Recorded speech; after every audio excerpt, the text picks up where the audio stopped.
मैं कुंदन कुमार मंत्रा क्लासेस के इस यूट्यूब चैनल पर आप सभी छात्रों का स्वागत करता हूं।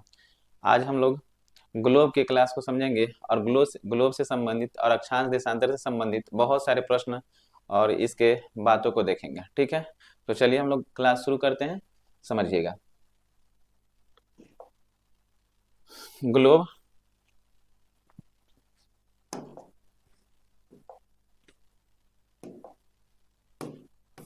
चलिए ध्यान देंगे तो हम लोग ग्लोब के बारे में समझेंगे और ग्लोब के अलावा देशांतर के द्वारा समय के ज्ञान को समझेंगे, अक्षांश रेखा और देशांतर रेखा के बारे में समझेंगे। ठीक है, तो कल क्लास को हम लोग शुरू करते हैं और देखते हैं। चलिए, ग्लोब के बारे में हम लोग को समझना है तो ध्यान देंगे। ग्लोब क्या है? पृथ्वी का एक नमूना है। ठीक ना, ग्लोब क्या है? पृथ्वी का एक नमूना है। ग्लोब का आविष्कार सर्वप्रथम एक जर्मन वैज्ञानिक थे। ग्लोब का आविष्कार किसके द्वारा किया गया? जर्मन एक वैज्ञानिक थे जिसका नाम क्या था? मार्टिन बेहेम। ठीक ना, तो मार्टिन बेहेम के द्वारा ग्लोब का आविष्कार किया गया था। प्रथम ग्लोब इन्हीं के द्वारा बनाया गया था, मार्टिन बेहेम के द्वारा।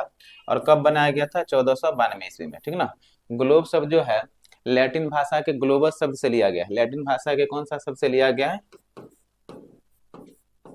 ग्लोबस शब्द से लिया गया है, जिसका अर्थ क्या होता है? गेंद। ठीक ना, तो ग्लोब जो है लैटिन भाषा के ग्लोबस शब्द से लिया गया है, जिसका अर्थ होता है गेंद। ठीक है, आगे ध्यान देंगे। ग्लोब की सहायता से हम लोग पृथ्वी पर स्थित जलीय तथा स्थलीय भाग को समझते हैं। ठीक ना, और ध्यान देंगे यह पृथ्वी का नमूना है, तो इससे संबंधित बात को हम लोग देखेंगे और पूरा ग्लोब को समझेंगे। ठीक है, तो समझ गए ग्लोब का आविष्कार सर्वप्रथम किसके द्वारा किया गया? जर्मनी के एक वैज्ञानिक थे मार्टिन बेहम के द्वारा किया गया। कब किया गया? 1492 ईस्वी में किया गया। प्रथम ग्लोब इन्हीं के द्वारा बनाया गया था। ग्लोब लैटिन भाषा का शब्द है जिसका अर्थ क्या होता है? गेंद। ठीक है, और ग्लोब की सहायता से पृथ्वी पर स्थित जलीय भाग और स्थलीय भाग को हम लोग समझते हैं। चलिए आगे के बात को देखते हैं हम लोग। तो ध्यान देंगे, ग्लोब के बारे में क्या बताया गया था, हम समझिए। तो ग्लोब क्या है? तो ग्लोब देखिएगा, ग्लोब पृथ्वी का नमूना है जिसकी सहायता से पृथ्वी के स्थलीय और जलीय क्षेत्र को समझते हैं। ठीक ना, तो ग्लोब क्या है? पृथ्वी का एक नमूना है जिसकी सहायता से पृथ्वी के स्थलीय और जलीय क्षेत्र को समझते हैं। ठीक है, दुनिया के सबसे पहला ग्लोब जर्मनी के वैज्ञानिक थे मार्टिन बेहम। ठीक ना, दुनिया के सबसे पहला ग्लोब किसके द्वारा बनाया गया? जर्मनी के मार्टिन बेहम थे, इनके द्वारा बनाया गया। कब बनाया गया था? 1492 ईस्वी में। ठीक ना, 1492 ईस्वी में। ठीक है, आगे ध्यान दें, ग्लोब लैटिन भाषा का शब्द है, ग्लोबस से लिया गया। किससे लिया गया? ग्लोबस से लिया गया है, और जिसका अर्थ क्या होता है? गेंद। ठीक ना, लैटिन भाषा एक शब्द है, ग्लोबस से लिया गया है, जिसका अर्थ क्या होता है? गेंद। ठीक है, तो इतना बात आप ग्लोब के बारे में समझ चुके होंगे। चलिए आगे बढ़ते हैं हम लोग। चलिए इसके बारे में कुछ बात को समझेंगे। जब पृथ्वी की उत्पत्ति हुई थी, चलिए ध्यान देंगे पृथ्वी के बारे में समझेंगे और ग्लोब के बारे में समझेंगे, तो कुछ बात को हम लोग समझते हैं।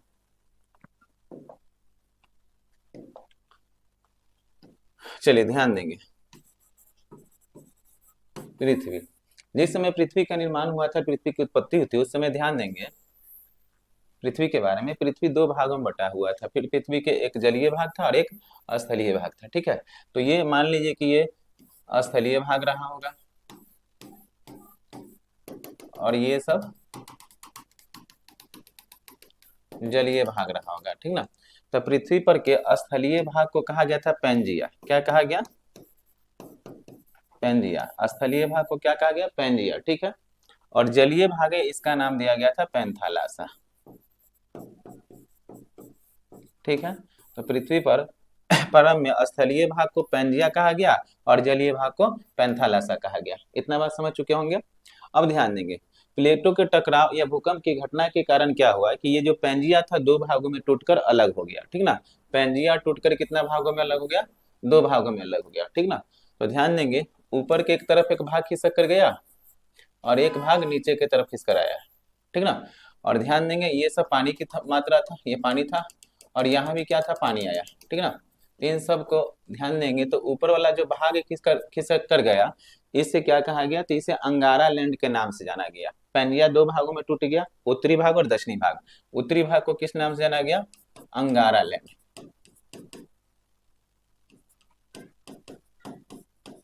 ठीक है, अंगारा लैंड के नाम से जाना गया। ठीक ना, और नीचे दक्षिणी भाग को किस नाम से जाना गया?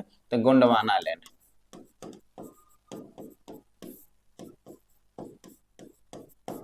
दक्षिणी भाग को किस नाम से जाना गया? गोंडवाना लैंड के नाम से जाना गया। ठीक है, आगे ध्यान देंगे, बीच में जो भाग यहाँ पानी की मात्रा जो आ गया, इसको किस नाम से जाना गया? तो इसे टेथिस सागर कहा गया। क्या चीज कहा गया? टेथिस सागर। इतना बात आप समझ चुके होंगे। पृथ्वी प्रारंभ में क्या था? दो भागों में बटा हुआ था, एक स्थलीय भाग, जलीय भाग। स्थलीय भाग का नाम क्या था? पैंजिया, और जलीय भाग का नाम क्या था? पैंथालासा। ठीक है, भूकंप की घटना के कारण या प्लेटों के टकराव के कारण या टूटने के कारण यह दो भागों में बट गया। कौन? पैंजिया। एक भाग जो टूटकर उत्तर की तरफ गया, जिसे अंगारा लैंड के नाम से जाना गया, इसे लॉरेशिया के नाम से भी जाना जाता है। और दक्षिण की तरफ जो टूट कर आया, उसे गोंडवाना लैंड के नाम से जाना गया। ठीक है, और बीच में जो पानी की मात्रा है, इसे किस नाम से जाना गया? टेथिस सागर के नाम से जाना गया। बात समझ चुके? अब ध्यान देंगे, पुनः फिर से क्या हुआ कि भूकंप की घटना के कारण ये जो था अंगारा लैंड और ये गोंडवाना लैंड फिर से टूट टूट कर अलग अलग हो गया। ठीक ना, और इसके टूटने के कारण, अंगारा लैंड के टूटने के कारण, ध्यान देंगे, अंगारा लैंड के टूटने के कारण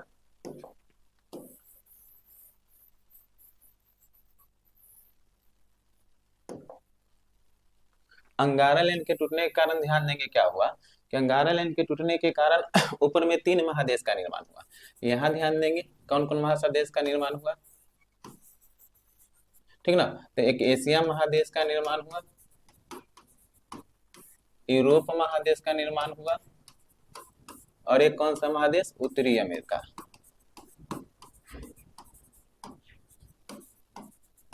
ठीक ना, तो अंगारा लैंड के टूटने के कारण 3 महादेश का निर्माण हुआ, एशिया महादेश, यूरोप महादेश और उत्तरी अमेरिका महादेश। ठीक है, और ये जो था गोंडवाना लैंड, तो गोंडवाना लैंड के टूटने के कारण कितना महादेश का निर्माण हुआ? 4 महादेश का निर्माण हुआ। ठीक है, तो यहाँ पर ऑस्ट्रेलिया महादेश। ठीक है, यहाँ पर ध्यान देंगे तो ये अफ्रीका महादेश। ठीक है, और यहाँ पर ध्यान देंगे तो ये था दक्षिणी अमेरिका महादेश। ठीक है, और एक महादेश का यहाँ पर निर्माण हुआ, जिसको क्या कहा गया? अंटार्कटिका। ठीक है, तो ध्यान देंगे, याद रखेंगे, अंगारा लैंड के टूटने के कारण 3 महादेश का निर्माण हुआ है। कौन कौन सा महादेश? एशिया, यूरोप और उत्तरी अमेरिका। ठीक है, गोंडवाना लैंड के टूटने के कारण कितना महादेश का निर्माण हुआ? तो 4 महादेश का निर्माण हुआ, ऑस्ट्रेलिया, अफ्रीका, दक्षिणी अमेरिका और अंटार्कटिका। इस प्रकार पैंजिया के टूटने के कारण कितना महादेश का निर्माण हुआ है? 7 महादेश का निर्माण हुआ। ठीक है, और 7 महादेश के निर्माण के बाद बीच में जो पानी की मात्रा था, तो ये 7 महादेश के बीच में 5 महासागर का निर्माण हुआ। तो 5 महासागर का निर्माण किसके कारण से हुआ होगा?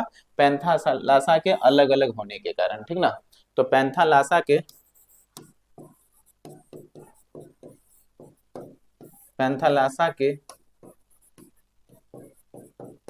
अलग अलग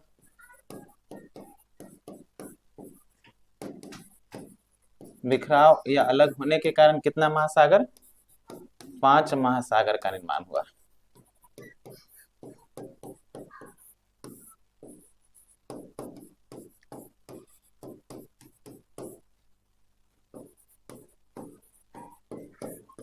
कितना महासागर का निर्माण हुआ? तो 5 महासागर का निर्माण हुआ। ठीक है, इस 5 महासागर को हम लोग देखते हैं अगले स्लाइड में। ठीक है, तो ध्यान देंगे कौन कौन महासागर का निर्माण हुआ। एक प्रशांत महासागर,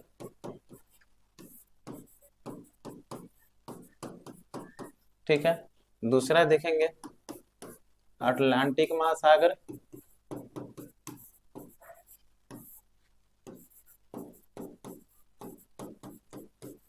ठीक है, तीसरा देखेंगे हिंद महासागर, ठीक है, चौथा देखेंगे, ठीक है, अंटार्कटिका महासागर, अंटार्कटिका महासागर, इसे दक्षिणी सागर भी बोल सकते हैं।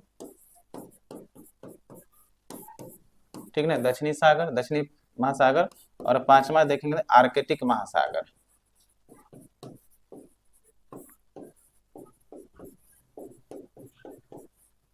ठीक है, तो 5 महासागर का निर्माण हुआ किसके टूटने के कारण? पैंथालासा के बिखराव के कारण, अलग अलग होने के कारण। किसका? पैंथालासा।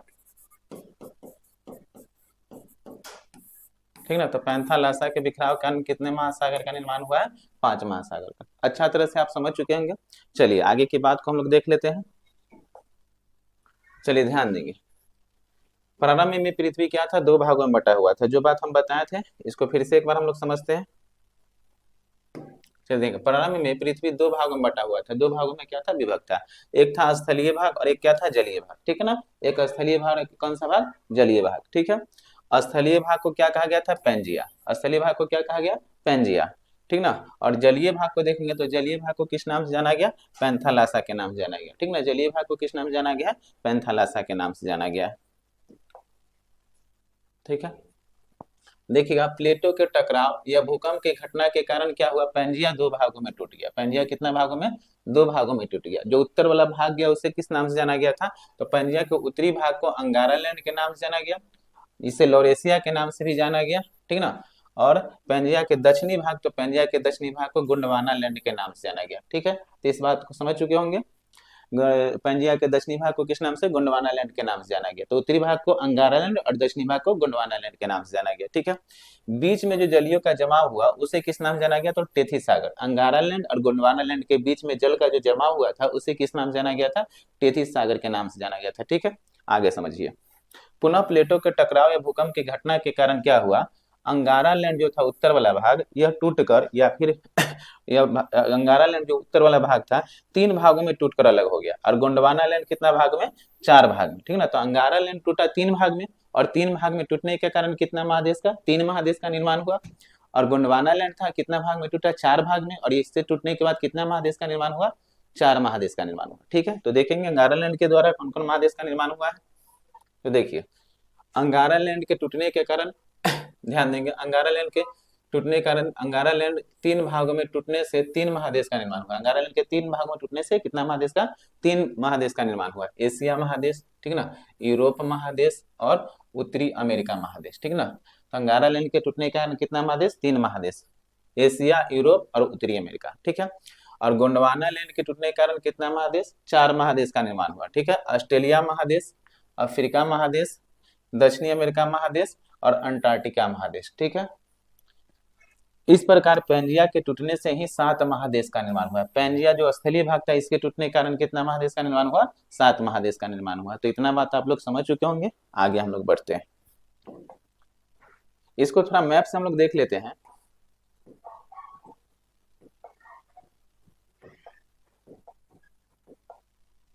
चलिए ध्यान देंगे। देखिए, ये भाग जो था हम लोग का क्या था? अंगारा लैंड। देखिए, ये भाग था क्या? अंगारा लैंड। और ये पूरा क्या था? गोंडवाना लैंड। ये दोनों पहले तो ये पूरा क्या था? पैंजिया। ठीक ना। और ये क्या था? पैंथालासा। पैंथालासा और ये पैंजिया। ठीक ना। टूटने के कारण क्या हुआ? 2 भाग में टूटा। कौन कौन? लॉरेशिया जिसे अंगारा लैंड के नाम से जाना गया, और इसे किस नाम से? गोंडवाना लैंड के नाम से जाना गया। ठीक ना। ये क्या हुआ? अंगारा लैंड,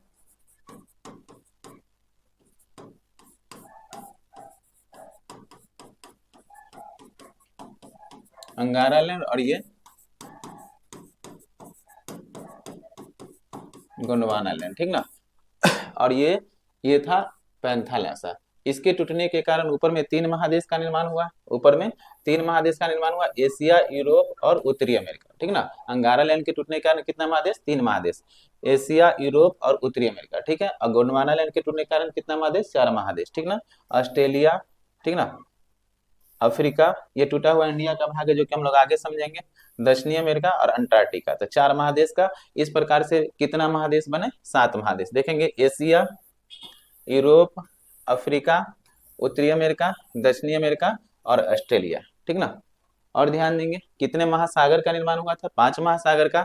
इधर वाला जो आएगा प्रशांत महासागर, ये अटलांटिक महासागर, ठीक ना, ये हिंद महासागर, और यहाँ पर ध्यान देंगे अंटार्कटिका महासागर या दक्षिणी सागर इसको कहा जाएगा, और यहाँ पर आर्कटिक महासागर। ठीक ना। तो कितने महासागर का निर्माण हुआ? 5 महासागर का निर्माण हुआ और 7 महादेश का निर्माण हुआ। पैंथालासा के टूटने के कारण 5 महासागर और पैंजिया के टूटने के कारण 7 महादेश। ठीक है। तो समझ चुके होंगे मैप की सहायता से भी। आगे हम लोग बढ़ते हैं।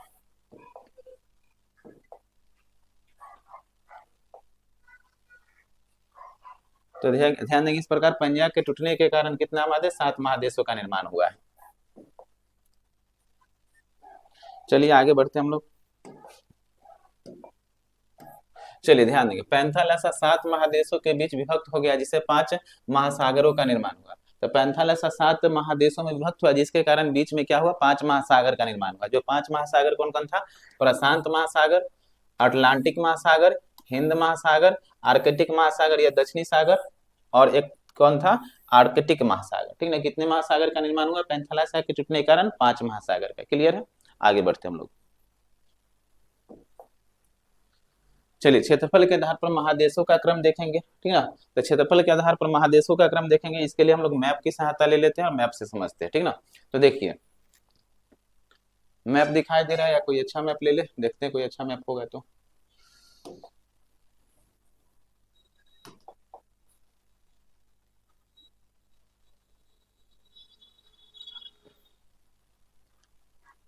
ये दिखाई दे रहा होगा आप लोग को।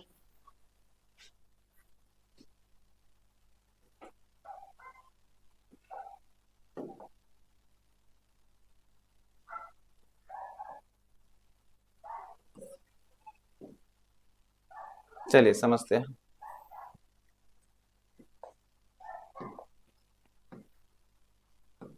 चलिए क्षेत्रफल के आधार पर हम लोग महादेश का क्रम देखेंगे और महासागर का क्रम देखेंगे। ठीक है, मैप अच्छा से दिखाई दे रहा होगा। चलिए समझिए, क्षेत्रफल के आधार पर सबसे बड़ा महादेश जो आता है एशिया महादेश। ये पूरा जो आपको दिखाई दे रहा है, ये सब तुर्की, ठीक ना, रेड सी, ऐसे ये सब आपको पूरा जो दिखाई दे रहा है, कौन सा महादेश, एशिया महादेश। ठीक है, तो ये कौन सा आ जाएगा, एशिया महादेश एक में। ठीक है,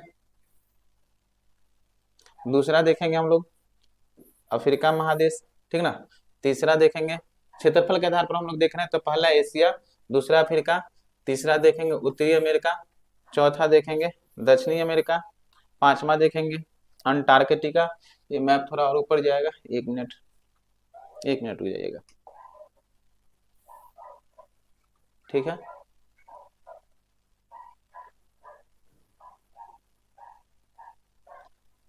चलिए इतना पर से आप लोग समझ सकते हैं।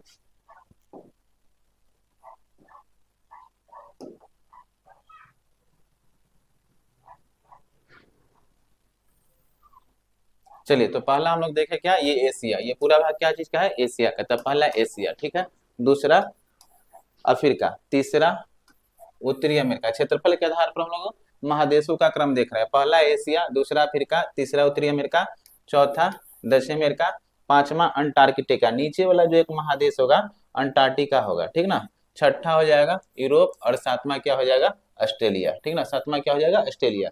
तो ये था क्षेत्रफल के आधार पर महादेशों का क्रम। क्लियर है, जनसंख्या के आधार पर अगर महादेशों का क्रम पूछे तो ये क्षेत्रफल के आधार पर समझ चुके होंगे। पहला क्या बताया क्षेत्रफल के आधार पर, एशिया, दूसरा अफ्रीका, तीसरा उत्तरी अमेरिका, चौथा दक्षिणी अमेरिका, पांचवा अंटार्कटिका, छठा यूरोप और सातवां ऑस्ट्रेलिया। तो विश्व का सबसे बड़ा महादेश एशिया और विश्व का सबसे छोटा महादेश ऑस्ट्रेलिया। ठीक है, तो ये था क्षेत्रफल के आधार पर। हम लोग जनसंख्या के आधार पर भी देख ले रहे हैं। चलिए देखिए, तो जनसंख्या के आधार पर महादेशों के क्रम को देखेंगे।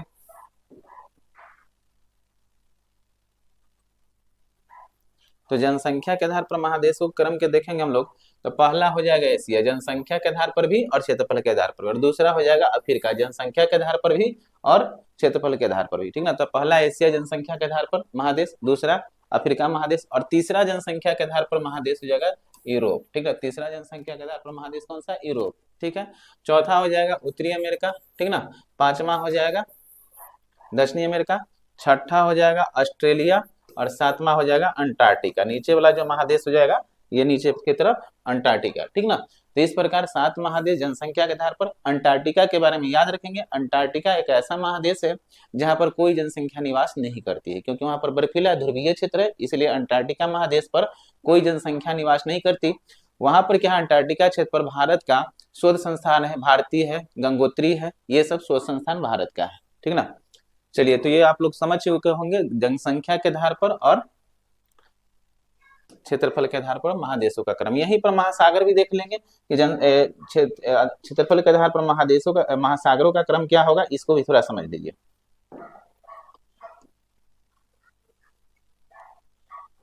चलिए महासागर के क्रम को देखेंगे तो पहला देखिए, ये है प्रशांत महासागर, ठीक ना। तो प्रशांत महासागर सबसे बड़ा महासागर। क्षेत्रफल के आधार पर महादेशों के क्रम को देखेंगे तो पहला प्रशांत महासागर, दूसरा देखिए ये है अटलांटिक महासागर, ठीक ना, ठीक ना, ये अटलांटिक महासागर, दूसरा क्या हो जाएगा अटलांटिक महासागर, ठीक है। तीसरा देखेंगे इंडियन ओशियन यानी हिंद महासागर, ठीक ना, तो तीसरा हिंद महासागर। तो क्षेत्रफल के आधार पर महादेशों के क्रम को देखेंगे, पहला ये प्रशांत महासागर, ठीक ना, अटलांटिक महासागर, हिंद महासागर, और नीचे वाला जो होगा आर्कटिक महासागर, ठीक ना, सॉरी अंटार्कटिका महासागर या दक्षिणी सागर के नाम से जाना जाएगा। नीचे जो होगा यहाँ पे, तो यहाँ पर रहेगा अंटार्कटिका महासागर या दक्षिणी सागर, और ऊपर में है आर्कटिक महासागर, ऊपर वाला क्षेत्र में क्या हो जाएगा आर्कटिक महासागर, और थोड़ा ऊपर जाएगा, मैप थोड़ा सा सटा हुआ है तो ये ऊपर वाला हो जाएगा आर्कटिक महासागर। क्लियर है। तो ये था क्षेत्रफल के आधार पर महादेशों का क्रम और महासागरों का क्रम। क्लियर है, समझ चुके होंगे आप लोग। बढ़ते हम लोग आगे आए।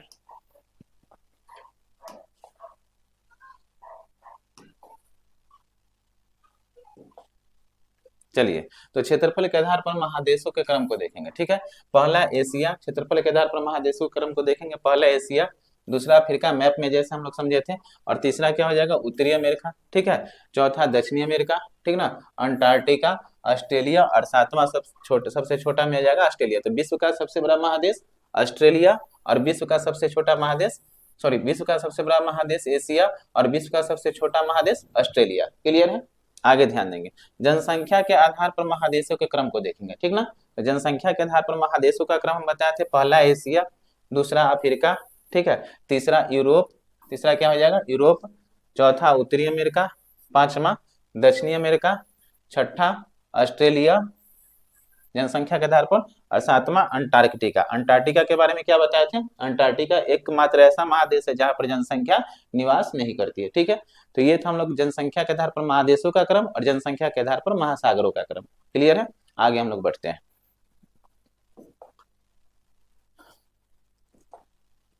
चलिए, क्षेत्रफल के आधार पर महासागरीय के क्रम को भी देख लेंगे। पहला था प्रशांत महासागर, दूसरा अटलांटिक महासागर, मैप पर भी हम लोग देख चुके हैं। पहला प्रशांत महासागर, दूसरा अटलांटिक महासागर, तीसरा हिंद महासागर, ठीक ना, हिंद महासागर, और चौथा अंटार्कटिका या दक्षिणी सागर, और पांचवा जो महासागर का आर्कटिक महासागर, ठीक ना। तो ये महासागर था क्षेत्रफल के आधार पर, समझ चुके होंगे अच्छे से आप लोग मैप की सहायता से, और ये लिखा हुआ इसकी सहायता से, ठीक है। आगे हम लोग बढ़ते हैं।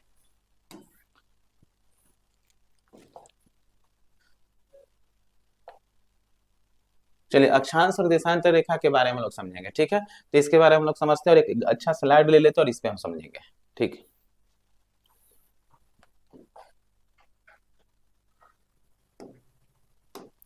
चलिए, अक्षांश रेखा और देशांतर रेखा के बारे में समझेंगे हम लोग, और गोलार्ध के बारे में समझेंगे, ठीक है। चलिए आइए समझते हैं। देखिए, पृथ्वी गोल है, इसके बारे में किसने बताया था, ठीक ना। तो पृथ्वी गोल है, इसके बारे में पाइथागोरस ने बताया था, पृथ्वी गोल है, ठीक है।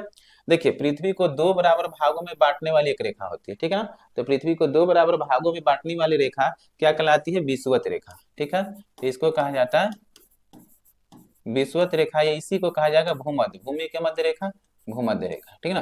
तो विषुवत रेखा क्या करती है, पृथ्वी को दो बराबर भागों में बांटती है, ठीक ना।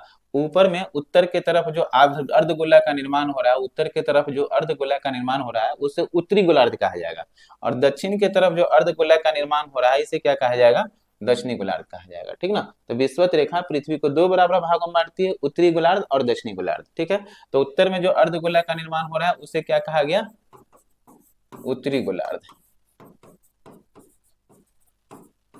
ठीक है। और दक्षिण में जो अर्धगोला का निर्माण हो रहा है उसे क्या कहा गया, दक्षिणी गोलार्ध,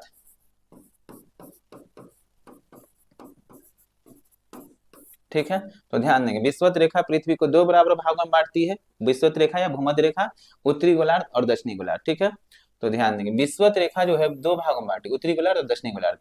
उत्तर के भाग को पूरे मैप पर पृथ्वी पर देखेंगे उसको क्या कहा जाएगा, उत्तरी गोलार्ध, और विषुवत रेखा के नीचे वाले संपूर्ण भाग को क्या कहा जाएगा, दक्षिणी गोलार्ध। इसमें मान लीजिए कि कोई यहाँ महादेश है, ठीक ना, यहाँ पर कोई महादेश है, तो इसकी अवस्थिति पूछेगा कि कौन सा ये महादेश, जैसे यूरोप महादेश है, और यूरोप महादेश के बारे में पूछा जाए आपसे कि यूरोप महादेश किस गोलार्ध में पड़ता है। अगर विषुवत रेखा के संपूर्ण ऊपर वाला भाग में पड़ेगा तो उसको उत्तरी गोलार्ध कहेंगे, और मान लीजिए पूछा जाएगा नीचे वाला में कोई महादेश होगा, जैसे ऑस्ट्रेलिया है, और इसके बारे में पूछा जाए कि यह कौन सा गोलार्ध में है, तो पूरा अगर दक्षिण में होगा तो दक्षिणी गोलार्ध कहा जाएगा, ठीक ना। तो इससे ऐसे क्वेश्चन आएगा, ठीक है।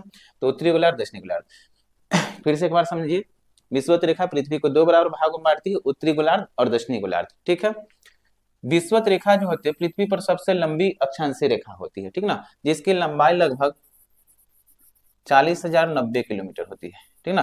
विषुवत रेखा की लंबाई कितना, 40,090 किलोमीटर होती है। क्लियर है, आगे समझिए, इसको थोड़ा मैप पर हम लोग देख लेंगे।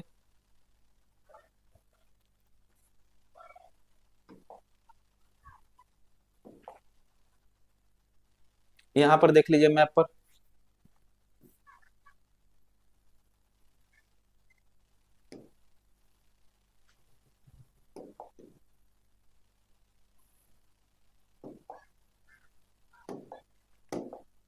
चलिए मैप पर समझेंगे। ये है इक्वेटर, इसी को क्या कहा गया, विषुवत रेखा, ठीक ना। विषुवत रेखा क्या क्या, पृथ्वी को दो बराबर भागों में बांटी, इसके ऊपर वाले पूरे भाग को क्या कहा गया, उत्तरी गोलार्ध, और इसके नीचे वाले पूरे भाग को क्या कहा गया, दक्षिणी गोलार्ध, ठीक ना। तो उत्तरी गोलार्ध और दक्षिणी गोलार्ध, तो विषुवत रेखा के उत्तरी भाग को उत्तरी गोलार्ध, ये हो गया उत्तरी गोलार्ध,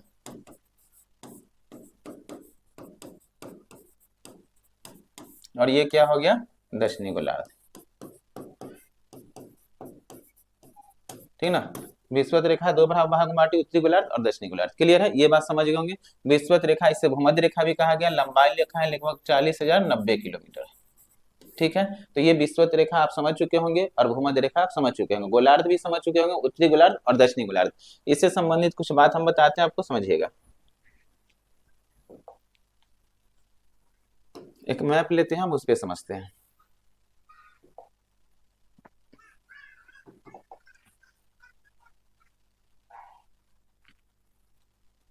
जैसे देखिए, हम क्या करते हैं ना, विषुवत रेखा को खींचते हैं, ये 0 डिग्री जो, ठीक, चलिए देखिए,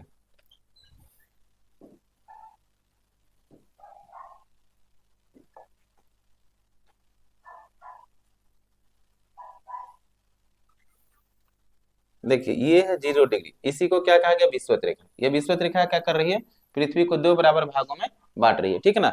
इसके ऊपर पूरे वाला भाग को कौन सा कहा जाएगा, उत्तरी गोलार्ध, इसको क्या कहा गया, उत्तरी गोलार्ध, पूरे भाग को। ये खुला हुआ मैप है, ठीक ना, तो उत्तरी गोलार्ध, और इसके नीचे पूरे भाग को क्या कहा जाएगा, दक्षिणी गोलार्ध, तो इसको कहा गया दक्षिणी गोलार्ध, ठीक है ना। इसके पूर्व भाग को क्या कहा गया, दक्षिणी गोलार्ध। तब पूरा बिल्कुल अच्छा समझ चुके होंगे। विषुवत रेखा के ऊपर वाला पूरा भाग उत्तरी गोलार्ध, विषुवत रेखा के नीचे वाला दक्षिणी वाला पूरा भाग दक्षिणी गोलार्ध। अब इसको समझेंगे, जैसे कि भारत है, तो भारत की स्थिति आप यहाँ पे देख रहे हैं, भारत, तो भारत कौन सा गोलार्ध में आ जाएगा, उत्तरी गोलार्ध। भारत कौन सा गोलार्ध में, उत्तरी गोलार्ध में। अगर पूछा जाए आपसे चीन, तो ठीक ना, चीन यहाँ पर चाइना है, तो चाइना कौन सा गोलार्ध में आ जाएगा, तो चाइना आ जाए आपका उत्तरी गोलार्ध, ठीक ना। पूछा जाए आपसे, मान लीजिए कि यहाँ पर जर्मनी पूछा जाएगा, तो जर्मनी कौन सा गोलार्ध में, उत्तरी गोलार्ध में। यूरोप महादेश ही पूछ दिया जाए, तो इसे कौन सा गोलार्ध में, उत्तरी गोलार्ध में। उत्तरी अमेरिका कौन सा गोलार्ध में हो जाएगा, उत्तरी गोलार्ध में। लेकिन दक्षिणी अमेरिका आपसे पूछ दिया जाए कौन सा गोलार्ध में, तो दोनों गोलार्ध में, क्योंकि दक्षिणी अमेरिका से ध्यान देंगे, ऊपर वाला ब्राजील वगैरह, वेनेजुएला, कोलंबिया वगैरह उत्तरी गोलार्ध में पड़ जाता है, दक्षिणी अमेरिका का देश, तो ये दोनों गोलार्ध में हो जाता है। अफ्रीका भी कितना गोलार्ध में, दोनों गोलार्ध, उत्तरी गोलार्ध और दक्षिणी गोलार्ध। लेकिन आपसे अगर ऑस्ट्रेलिया पूछा जाए कि ऑस्ट्रेलिया कौन सा गोलार्ध में है, तो ये बिल्कुल कौन सा गोलार्ध में, दक्षिणी गोलार्ध में। तो आप गोलार्ध समझ चुके होंगे। किसी भी देश के बारे में पूछा जा सकता है कि कौन सा गोलार्ध में, तो आप आसानी से बता सकते हो अगर देश का नाम याद कर सकेंगे तो, ठीक है। तो जैसे अगर मान लीजिए पूछ दिया जाए कि कजाकिस्तान बताइए कौन सा गोलार्ध में, तो कजाकिस्तान यहाँ पर है, उत्तरी गोलार्ध में। समझ चुके होंगे गोलार्ध। चलिए आगे बढ़ते हैं हम लोग।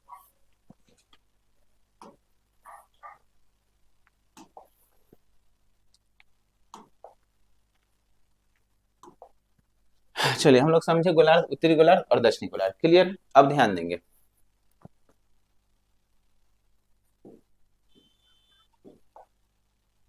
अब देखिए,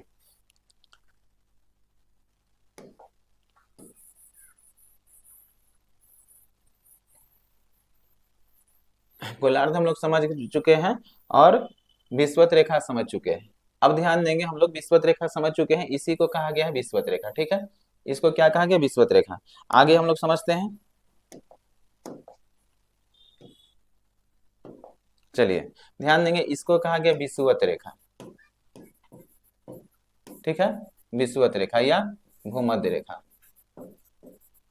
ठीक है। अब ध्यान देंगे, विषुवत रेखा के समानांतर जो खींची हुई रेखा होता है उसे क्या कहा जाता है, उसे कहा जाता है अक्षांश रेखा। जैसे देखिए, ये पृथ्वी था और ये विषुवत रेखा हुआ, ठीक ना। और ये विषुवत रेखा के समानांतर जो ये रेखा खींचा होगा इसे कौन सा रेखा कहा जाएगा, अक्षांश रेखा। तो ये सभी कौन सा रेखा है, अक्षांश रेखा। क्लियर है। तो विषुवत रेखा के समानांतर खींची हुई रेखा को अक्षांश रेखा कहा जाता है। तो ये सब अक्षांश रेखा हो जाएगा, ठीक है।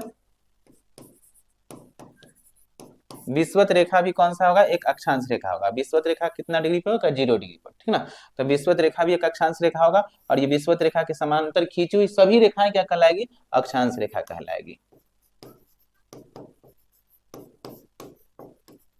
ठीक है। आगे ध्यान देंगे, विषुवत रेखा जो होता है 0 डिग्री अक्षांश पर, और पृथ्वी पर सबसे लंबी अक्षांश रेखा कौन सी रेखा, विषुवत रेखा होगी, ठीक ना। ये बात समझ गए।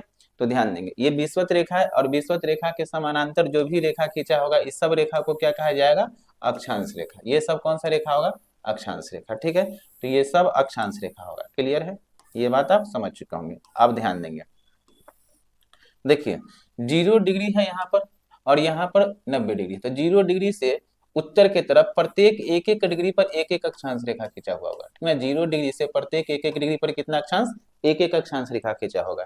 नीचे भी प्रत्येक एक एक डिग्री पर एक एक अक्षांश रेखा खींचा होगा, ठीक ना। इस प्रकार उत्तरी गोलार्ध में देखेंगे 0 डिग्री से ऊपर वाला भाग यानी उत्तरी गोलार्ध में कुल अक्षांश की संख्या 90, ठीक है। और दक्षिणी गोलार्ध में देखेंगे कुल अक्षांश की संख्या कितना, 90, ठीक है। तो इस प्रकार और एक 0 डिग्री भी अक्षांश रेखा होता है, ठीक है। तो यहाँ ध्यान देंगे अक्षांशों की संख्या कितना हो जाएगा, 90 उत्तरी गोलार्ध में, 90 दक्षिणी गोलार्ध में और एक कौन सा, तो एक विषुवत रेखा, ठीक ना।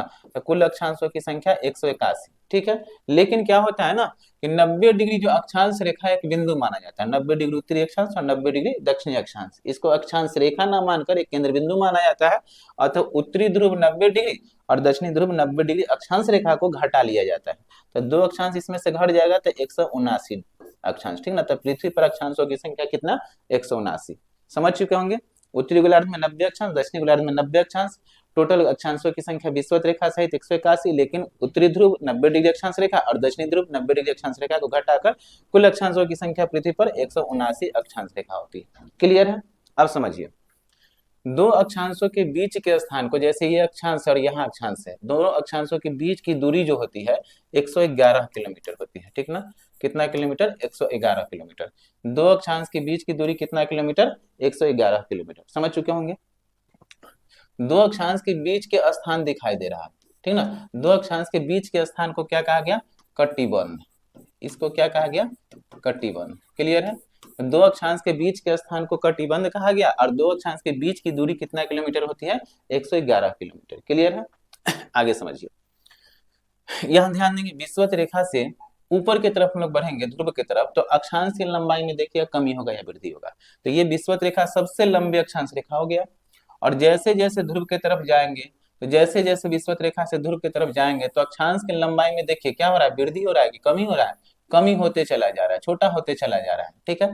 तो विषुवत रेखा से उत्तरी ध्रुव की तरफ जाएंगे तो, या फिर यहाँ पर ध्यान देंगे विषुवत रेखा से दक्षिणी ध्रुव की तरफ जाएंगे तो ध्यान देंगे ये भी अक्षांश रेखा, ये सब, तो ये सब अक्षांश रेखा है।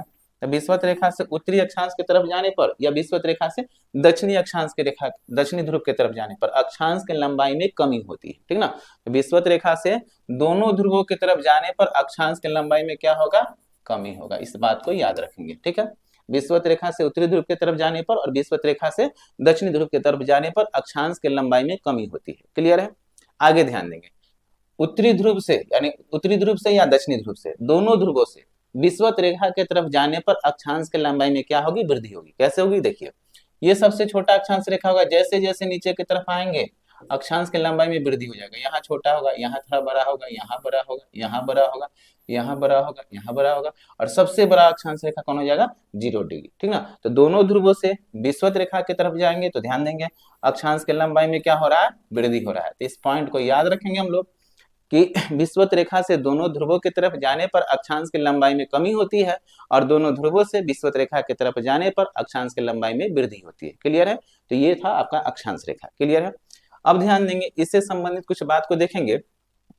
ये अक्षांश रेखा समझ चुके हैं, विषुवत रेखा के समांतर खींची हुई, विषुवत रेखा के समांतर खींची हुई रेखा को क्या कहा गया, अक्षांश रेखा। 2 अक्षांश के बीच के स्थान को कटिबंध कहा गया। 2 अक्षांश के बीच के स्थान की दूरी कितना किलोमीटर, 111 किलोमीटर उत्तर में कितना अक्षांश 90 अक्षांश, दक्षिण में कितना अक्षांश 90 अक्षांश, विषुवत रेखा सहित कुल अक्षांश की संख्या कितना 181, लेकिन उत्तरी ध्रुव 90 डिग्री अक्षांश और दक्षिणी ध्रुव 90 डिग्री अक्षांश को घटा लेंगे तब कितना आ जाएगा 179 डिग्री अक्षांश रेखा पृथ्वी पर होती है। दोनों ध्रुवों से विषुवत रेखा की तरफ जाने पर अक्षांश की लंबाई में कमी होती है, दोनों ध्रुवों से विषुवत रेखा की तरफ जाने पर अक्षांश की लंबाई में वृद्धि होगी, लेकिन विषुवत रेखा से दोनों ध्रुवों की तरफ जाने पर अक्षांश की लंबाई में कमी होगी। क्लियर है? चलिए अब आगे हम लोग बढ़ते हैं। ध्यान देंगे, भौगोलिक जानकारी के लिए और स्थानीय चीज को जानने के लिए कुछ अक्षांश रेखा का नामकरण किया गया, ठीक ना। बहुत सारा अक्षांशीय रेखा इसका नामकरण किया गया है, तो इसको हम लोग देख लेंगे कौन कौन सा अक्षांश का नामकरण जरूरी है और किया गया है। चलिए समझिए, ध्यान देंगे तो समझिएगा। जैसे देखिए ये हो गया विषुवत रेखा, तो इसको आप समझ चुके हैं कि 0 डिग्री विषुवत रेखा, इसको 0 डिग्री अक्षांश रेखा का नाम क्या दिया गया, तो इसका नाम दिया गया विषुवत रेखा या भूमध्य रेखा। ठीक है, तो इसका नाम है विषुवत रेखा या भूमध्य रेखा। 0 डिग्री अक्षांश रेखा का नामकरण किस नाम से किया गया, विषुवत रेखा या भूमध्य रेखा। क्लियर है? आगे ध्यान देंगे, यहाँ पर एक नाम दिया गया 23.5 डिग्री अक्षांश रेखा पर, और कौन सा 23.5 डिग्री उत्तर के तरफ, तो 23.5 डिग्री उत्तरी अक्षांश रेखा का क्या नाम दिया गया है, कर्क रेखा। तो इसका नाम क्या दिया गया, कर्क रेखा। ठीक है, आगे ध्यान देंगे 66.5 डिग्री अक्षांश रेखा का नाम क्या दिया गया, तो 66.5 डिग्री अक्षांश रेखा का नाम दिया गया है आर्कटिक रेखा। आर्कटिक रेखा या आर्कटिक वृत्त भी बोल सकते हैं, क्योंकि गोलार्ध में होगा दोनों तरफ से रेखा ये, तो आर्कटिक रेखा कहा गया 66.5 डिग्री उत्तरी अक्षांश को। ये सब उत्तरी अक्षांश का भी हम लोग, ठीक है। और 90 डिग्री उत्तरी अक्षांश रेखा को क्या कहा गया, उत्तरी ध्रुव, ठीक ना। और 90 अब आप नीचे की तरफ आएंगे तो 23.5 डिग्री दक्षिणी अक्षांश का नाम क्या दिया गया, तो 23.5 डिग्री दक्षिणी अक्षांश का नाम दिया गया मकर रेखा, ठीक ना। दक्षिणी अक्षांश का नाम क्या दिया गया है, यहाँ पर लिख लेते हैं मकर रेखा। 23.5 डिग्री दक्षिणी अक्षांश का नाम है, ठीक है। और 66.5 डिग्री दक्षिणी अक्षांश का नाम क्या दिया गया, तो 66.5 डिग्री दक्षिणी अक्षांश का नाम दिया गया है अंटार्कटिका रेखा, अंटार्कटिका रेखा या अंटार्कटिका वृत्त भी बोल सकते हैं। और 90 डिग्री दक्षिणी अक्षांश का नाम दिया गया है दक्षिणी ध्रुव, दक्षिणी ध्रुव, ठीक ना। तो ये कुछ अक्षांशीय रेखा का नामकरण किया गया, जिसको हम लोग याद रखेंगे क्योंकि ये आगे बहुत काम आएगा, ठीक है। तो 0 डिग्री अक्षांश रेखा का नाम क्या है, विषुवत रेखा या भूमध्य रेखा। 23.5 डिग्री उत्तरी अक्षांश का नाम क्या है, कर्क रेखा। 66.5 डिग्री उत्तरी अक्षांश का नाम क्या है, आर्कटिक रेखा। 90 डिग्री उत्तरी अक्षांश का नाम क्या है, उत्तरी ध्रुव। क्लियर है? दक्षिण में देखेंगे 23.5 डिग्री दक्षिणी अक्षांश का नाम क्या है, तो 23.5 डिग्री दक्षिणी अक्षांश रेखा का नाम है मकर रेखा। और 66.5 डिग्री दक्षिणी अक्षांश रेखा का नाम क्या है, तो अंटार्कटिका रेखा। और 90 डिग्री दक्षिणी अक्षांश रेखा का नाम क्या है, दक्षिणी ध्रुव। क्लियर है? इतना बात समझ चुके होंगे। अब ध्यान देंगे, एक बात हम थोड़ा देर पहले बताए थे क्या, कि दो अक्षांश जब पढ़ा रहे थे उसमें, कि दो अक्षांश के बीच के स्थान को क्या कहा गया, कटिबंध, ठीक ना। तो अक्षांशों के बीच के स्थान को क्या कहा जाता है, कटिबंध कहा जाता है। क्लियर है? तो अक्षांशों के बीच के स्थान, अक्षांशों के बीच के स्थान को क्या कहा गया, कटिबंध कहा गया। तो इसको समझ लीजिए, थोड़ा सा इसको भी स्लाइड पे समझ लेंगे। अक्षांश के बीच के स्थान को क्या कहा गया, कटिबंध कहा गया। समझ लीजिए इसको, चलिए समझिए। तो अक्षांशों के बीच के स्थान को कटिबंध कहा गया। जैसे देखिए ये विषुवत रेखा है, ठीक है, ये विषुवत रेखा है। यहाँ पर अभी हम लोग देखे कि था क्या, 23.5 डिग्री और 23.5 डिग्री अक्षांश रेखा का नाम क्या दिए थे, मकर रेखा। क्या नाम दिए थे, मकर रेखा। और 23.5 डिग्री दक्षिण उत्तरी अक्षांश का नाम क्या दिए थे, कर्क रेखा, ठीक ना, ठीक है, कर्क रेखा। यहाँ देखेंगे 66.5 डिग्री, 66.5 डिग्री उत्तरी अक्षांश का नाम क्या दिए थे, आर्कटिक रेखा, ठीक ना। और ये 90 डिग्री उत्तरी ध्रुव, 90 डिग्री उत्तरी ध्रुव। क्लियर है? और यहाँ पर ध्यान देंगे 66.5 डिग्री दक्षिणी अक्षांश का नाम क्या दिए थे, अंटार्कटिका वृत्त या अंटार्कटिका रेखा। और 90 डिग्री का नाम क्या दिए, दक्षिणी ध्रुव। ठीक है, ये बात अब भी हम लोग थोड़ा देर पहले समझे हैं। अब समझिए हम क्या बता रहे हैं कि दो अक्षांश के बीच के स्थान को क्या कहा गया, कटिबंध। ठीक ना, तो अक्षांशों के बीच के स्थान को कहा जाता है कटिबंध। अब यहाँ पर समझेंगे, यहाँ पर कटिबंध को समझेंगे। कटिबंध को कैसे समझेंगे, समझिए। जैसे देखिए सूर्य है मान लीजिए, और सूर्य का प्रकाश चारों तरफ क्या होती है, प्रकाशित होती है। जैसे देखिए, ठीक ना, ये प्रकाशित हो रहा है सूर्य का प्रकाश। अब ध्यान देंगे सबसे ज्यादा और सबसे सीधा कि कहां पर सूर्य का प्रकाश पड़ेगा, तो सबसे ज्यादा और सबसे सीधा 23.5 डिग्री उत्तर से लेकर 23.5 डिग्री दक्षिण के बीच पड़ती है। ठीक ना, तो सूर्य का प्रकाश सबसे ज्यादा पड़ती है 23.5 डिग्री उत्तर से लेकर 23.5 डिग्री दक्षिण, यानी कर्क और मकर के बीच में सबसे अधिक सूर्य का प्रकाश पड़ती है। तो अधिक गर्मी यहीं पर होगा जहां पे सूर्य का प्रकाश पड़ेगा। ठीक ना, तो अधिक गर्मी होगा यहाँ पर। ठीक ना, और गर्मी के बोलचाल की भाषा को क्या कहा जाता है, भूगोल में उष्ण कहा जाता है। तो इसको क्या कहा जाता है, उष्ण क्षेत्र बनता है। ठीक ना, अतः इन दोनों के स्थान के बीच के क्षेत्र को कहा जाता है उष्ण कटिबंध। क्यों कहा गया, क्योंकि यहाँ पर गर्मी सबसे अधिक पड़ती है, सूर्य का प्रकाश डायरेक्ट रूप से पड़ता है। अतः 23.5 डिग्री उत्तरी अक्षांश से लेकर 23.5 डिग्री दक्षिणी अक्षांश के बीच के स्थान को उष्ण कटिबंधीय क्षेत्र कहा गया। तो इस कटिबंध को क्या कहा गया, उष्ण कटिबंधीय क्षेत्र। ठीक ना, देखेंगे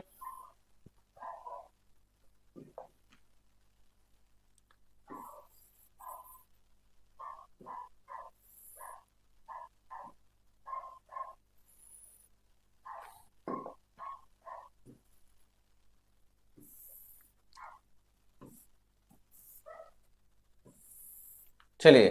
तो इस क्षेत्र को क्या कहा गया, उष्ण कटिबंधीय क्षेत्र कहा गया। ठीक है, ये समझ चुके, इसको क्या कहा गया,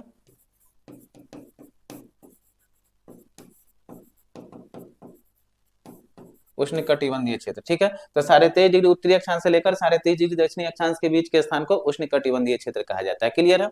आगे ध्यान देंगे, जब यहाँ पर गर्मी है पूरा, ठीक ना, तो यहाँ गर्मी का क्षेत्र कुछ इधर भी पड़ेगा। ठीक ना, ये क्योंकि काल्पनिक रेखा है ना, कोई के पहाड़ है, कोई पहाड़ है जिससे धूप रुक जाएगी। ठीक ना, ये काल्पनिक रेखा खींचा गया है ग्लोब पर। ठीक ना, तो ये यहाँ पर जब गर्मी का प्रभाव पड़ रहा है तो कुछ गर्मी का प्रभाव इधर वाला क्षेत्र में ही पड़ेगा, क्योंकि दीवार तो है नहीं जो रुक जाएगा, और कुछ गर्मी का प्रभाव इधर वाला क्षेत्र में ही पड़ेगा। ठीक ना, तो इस बात को याद रखेंगे। ठीक ना, आगे ध्यान देंगे। और यहाँ पर देखिए ध्रुवों की ओर सूर्य का किरण क्या पर एकदम तिरछा पड़ रहा है, इधर भी तिरछा पड़ रहा है। तो तिरछा पड़ने के कारण एकदम प्रकाश उतना ज्यादा नहीं जा पाती, इसलिए ठंडा क्षेत्र बनता है। ठंडा की भाषा को भूगोल में क्या कहा जाता है, शीत कहा जाता है। ठीक ना, तो यहाँ पर क्या हो जाएगा, 66.5 से लेकर 90 डिग्री के बीच के कटिबंध को कहा जाता है शीत कटिबंध। कौन सा कटिबंध, शीत कटिबंध। तो 66.5 डिग्री से लेकर 90 डिग्री उत्तरी अक्षांश को शीत कटिबंध, क्योंकि सूर्य का किरण एकदम तिरछा पड़ता है, इसलिए ठंडा का क्षेत्र पड़ता है। और ठंडा के बाद को भाषा को भूगोल में शीत कहा जाता है। उसी तरह से यहाँ भी तिरछा पड़ेगा, तो 66.5 से 90 के बीच के कटिबंध को क्या कहा जाएगा, शीत कटिबंध। कहाँ, दक्षिण में। अब ध्यान देंगे हम लोग, यहाँ पर ध्यान समझिएगा, जिस प्रकार से यहाँ पर गर्मी के क्षेत्र को पूरा तरह से रोक नहीं पा रही थी और इस वाला क्षेत्र में आ रहा था गर्मी, तो यहाँ पर शीत का भी क्षेत्र है, तो शीत का भी क्षेत्र तो कुछ इधर में जाएगा ना, और यहाँ भी शीत का क्षेत्र, तो कुछ शीत का क्षेत्र यहाँ पर भी आएगा ना, ठंडा का भाग यहाँ पर आएगा ना। तो यहाँ वाला भाग पर क्या होता है ना, 23.5 से 66.5, यहाँ भी 23.5 से 66.5 के बीच में स्थान में शीत और उष्ण दोनों का प्रभाव दिखाई देता है। यहाँ भी शीत और उष्ण दोनों का प्रभाव दिखाई देता है, इसीलिए इस कटिबंध का नाम क्या दिया गया, शीतोष्ण कटिबंधीय क्षेत्र। कितना से कितना, 23.5 डिग्री उत्तर से लेकर 66.5 डिग्री उत्तर के बीच के स्थान को शीतोष्ण कटिबंध, शीत और उष्ण दोनों, ठीक ना, शीतोष्ण कटिबंध कहा गया। ठीक ना, और यहाँ भी शीत और उष्ण दोनों का प्रभाव आता है, उष्ण वाला भी प्रभाव अगर शीत वाला भी प्रभाव आ जाएगा। 23.5 से 66.5 दक्षिण में भी, ठीक ना, तो इसको भी शीतोष्ण कटिबंध कहा जाएगा। तो उम्मीद करते हैं कि आप लोग कटिबंध अच्छा से समझ चुके होंगे। क्लियर है। तो 23.5 डिग्री उत्तर से लेकर 23.5 डिग्री दक्षिण यानी कर्क और मकर रेखा के बीच में कौन सा कटिबंध, उष्ण कटिबंध। क्लियर है। 23.5 डिग्री उत्तर से लेकर 66.5 डिग्री के बीच के स्थान को शीतोष्ण कटिबंध, और दक्षिण में भी 23.5 डिग्री दक्षिणी अक्षांश से लेकर 66.5 डिग्री दक्षिणी अक्षांश के बीच के स्थान को शीतोष्ण कटिबंध, और 66.5 से 90 उत्तर और 66.5 से 90 दक्षिण के अक्षांश के बीच के स्थान को शीत कटिबंध। तो कटिबंध आप लोग समझ चुके होंगे। चलिए आगे हम लोग बढ़ते हैं।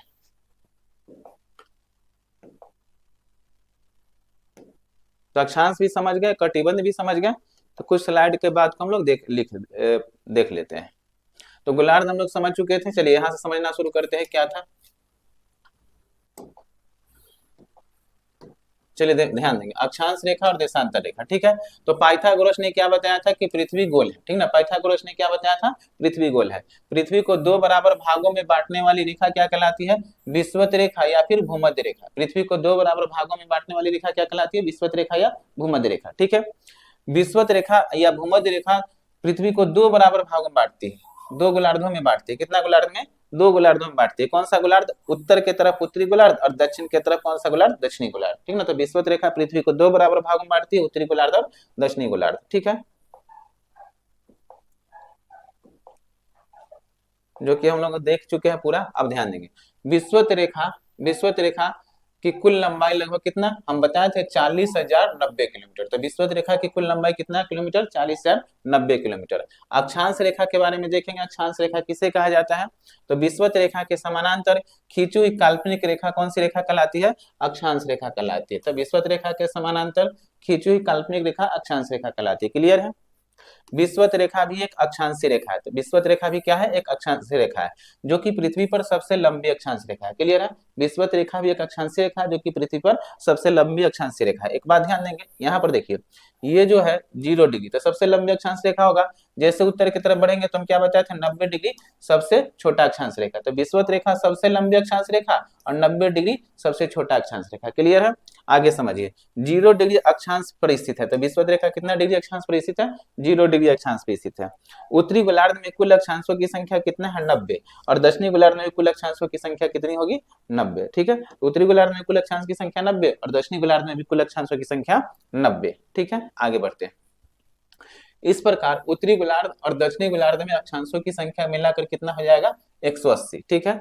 विषुवत रेखा सहित कुल अक्षांश कितना हो जाएगा, 181, ठीक है।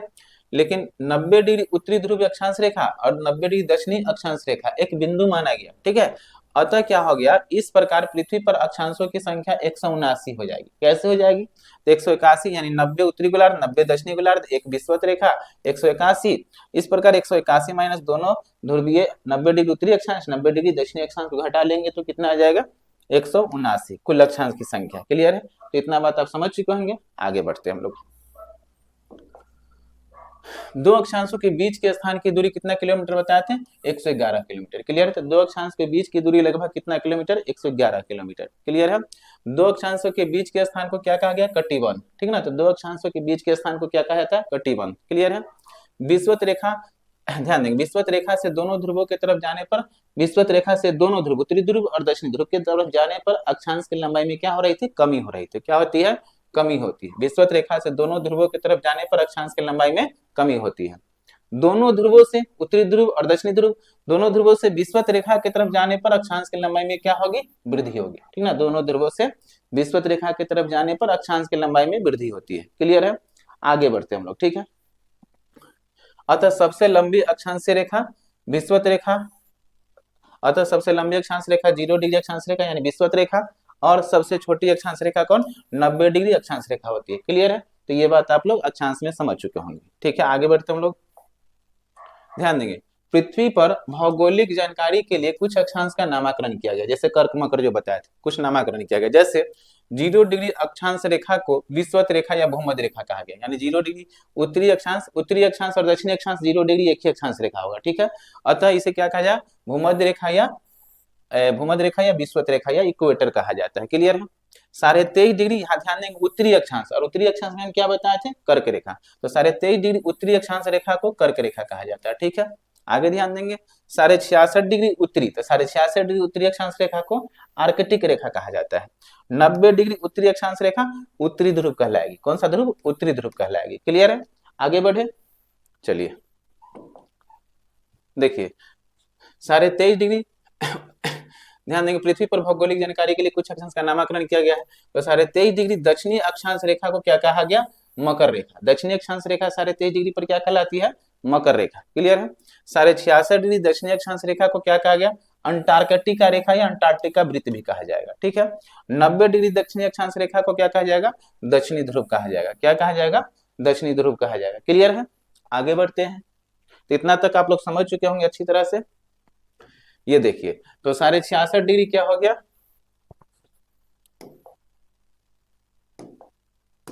चलिए ध्यान देंगे, 66.5 है क्या है, आर्कटिक रेखा। 23.5 देखिए यहाँ पर, तो 23.5 क्या हो जाएगा, उत्तर में कर्क रेखा। यहाँ पर ध्यान देंगे ये आपका है विषुवत रेखा, 0 डिग्री कौन सा, विषुवत रेखा। और यहाँ पर ध्यान देंगे ये 23.5 दक्षिण में, तो ये मकर रेखा। और यहाँ पर ध्यान देंगे, ठीक ना, 66.5 दक्षिण में अंटार्कटिका वृत्त, और यहाँ पर 90 डिग्री दक्षिणी ध्रुव, और यहाँ पर 90 डिग्री उत्तरी ध्रुव। क्लियर है। कटिबंध भी यहीं पर हम बताए थे, ध्यान देंगे 23.5 उत्तर से लेकर 23.5 डिग्री दक्षिण के बीच के कौन सा कटिबंध, तो यहाँ उष्ण कटिबंध, ये पूरे क्षेत्र को उष्ण कटिबंधीय क्षेत्र कहा जाएगा। क्लियर है। 23.5 से लेकर 66.5 के बीच में उत्तरी शीतोष्ण कटिबंध, उत्तर में तो इसलिए उत्तरी शीतोष्ण कटिबंध। क्लियर है। 23.5 से दक्षिण से लेकर 66.5 दक्षिण के बीच को दक्षिणी शीतोष्ण कटिबंध। क्लियर है।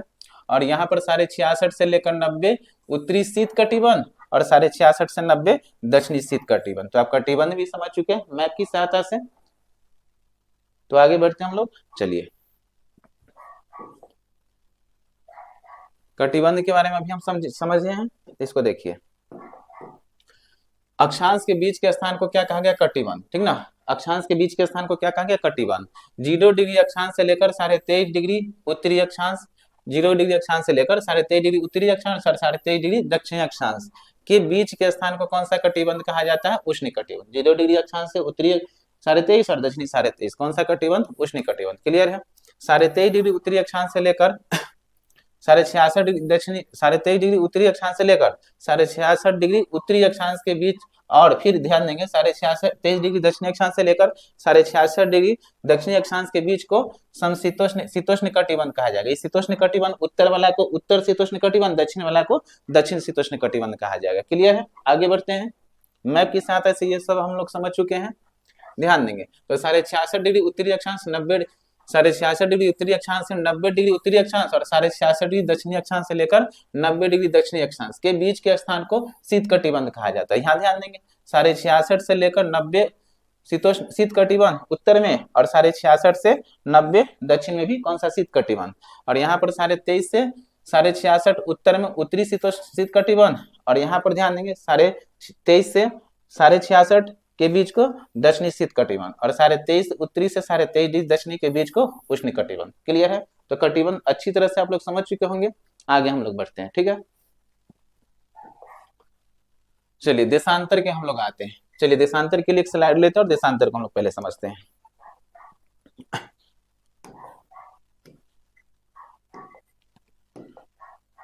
चलिए हम लोग देशांतर को समझते हैं, ध्यान दीजिएगा। देखिए उत्तरी गोलार्ध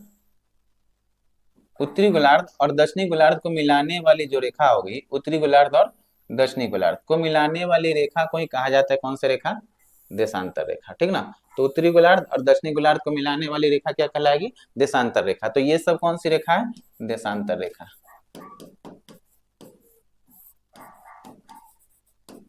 ठीक है, तो उत्तरी गोलार्ध और दक्षिणी गोलार्ध को मिलाने वाली रेखा क्या कहलाती है, देशांतर रेखा। ठीक है, ध्यान देंगे ये जो है पृथ्वी अपना केंद्र पर 0 डिग्री का केंद्र कोण बनाएगी, तो यहाँ से 0 डिग्री से इधर की तरफ बढ़ेंगे तो 180 और इधर की तरफ बढ़ेंगे तो 180, यानी सामने 180, तो पूरा केंद्र पर बना केंद्र कितना हो जाएगा 360, तो आधा इधर पूरा हो जाएगा कितना 180 और इधर कितना 180, तो इधर कहा जाएगा 180 डिग्री देशांतर और इधर 180 देशांतर, और प्रत्येक एक एक डिग्री पर एक एक देशांतर रेखा खींचा हो जाएगा। इसको 0 डिग्री देशांतर माना जाएगा, तो प्रत्येक एक एक डिग्री पर एक एक देशांतर खींचा हुआ होगा। ठीक ना, तो इधर में 180 देशांतर आ जाएगा और इधर भी कितना देशांतर आ जाएगा 180 देशांतर। ठीक ना, और ये 0 डिग्री देशांतर। इस प्रकार पृथ्वी पर कुल देशांतर की संख्या कितना 360, 180 इधर और 180 किधर इधर, तो पृथ्वी पर कुल देशांतर की संख्या 360। कुल देशांतर की संख्या कितना हो जाएगा 360। ठीक ना, तो पृथ्वी पर कुल देशांतर की संख्या कितना हो जाएगी 360। इधर वाला भाग ध्यान देंगे, इधर वाला भाग को पूरा को कहा जाएगा पूर्वी देशांतर और इधर वाला भाग को पूरा पश्चिमी देशांतर, यानी 0 डिग्री देशांतर के द्वारा पृथ्वी दो देशांतरीय गोलार्ध में बढ़ती है। ठीक ना, तो देशांतरीय गोलार्ध में पूरब वाला को पूरा पूर्वी देशांतर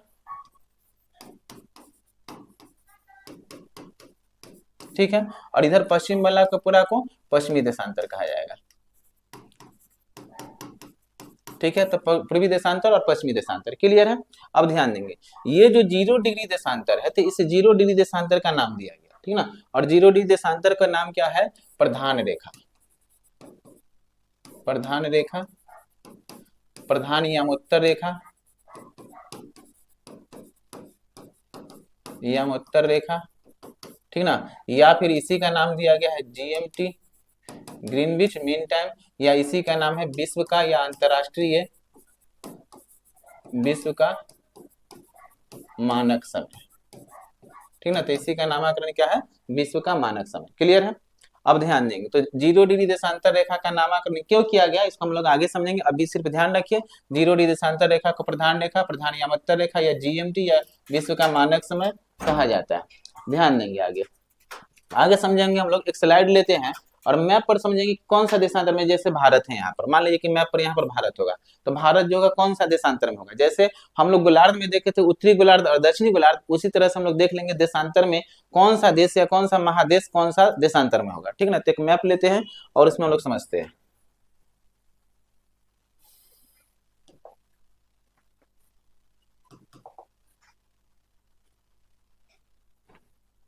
चलिए देखिएगा,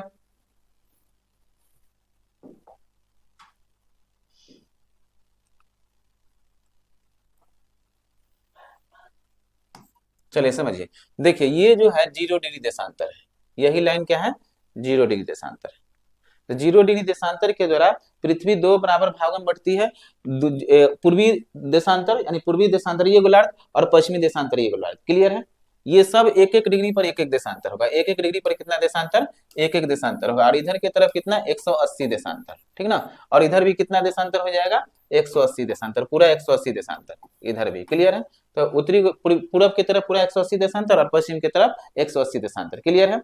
अब समझिए, यहाँ पर मान लीजिए कि भारत है, तो इधर से यहाँ 0 डिग्री से इधर ऊपर है या नीचे, उत्तर है या दक्षिण में रहे, पूरे को कहा जाएगा पूर्वी देशांतर, क्लियर है। और इधर भी 0 डिग्री से ऊपर है या नीचे, उत्तर है या दक्षिण, पूरा देशांतर में जब बोलेंगे तो ये पश्चिमी देशांतर, ठीक है। तो भारत कौन सा देशांतर में? इसके इधर है, तो यानी पूर्वी देशांतर में। ऑस्ट्रेलिया कौन सा देशांतर में है? इसके इधर है, पूरब में, पूर्वी देशांतर। कजाकिस्तान कौन सा देशांतर में? पूर्वी देशांतर। मंगोलिया कौन सा देशांतर में? पूर्वी देशांतर में। अगर पूछेगा यूनाइटेड स्टेट, यहाँ पर ध्यान देंगे, अमेरिका कौन सा देशांतर में? पूर्वी देशांतर में, सॉरी पश्चिमी देशांतर में, इधर क्या है? पश्चिम। और ये कनाडा कौन सा देशांतर में है? पश्चिमी देशांतर में। दक्षिणी अमेरिका जो है कौन सा देशांतर में? पश्चिमी देशांतर में, क्लियर है। लेकिन यहाँ पर देखिए, अफ्रीका महादेश है ये,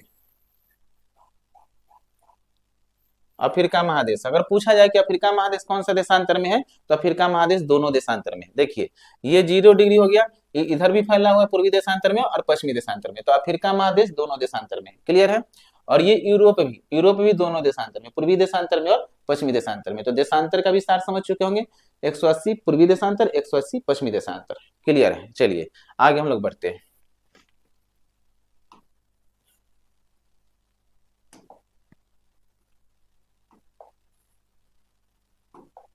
चलिए समझिएगा,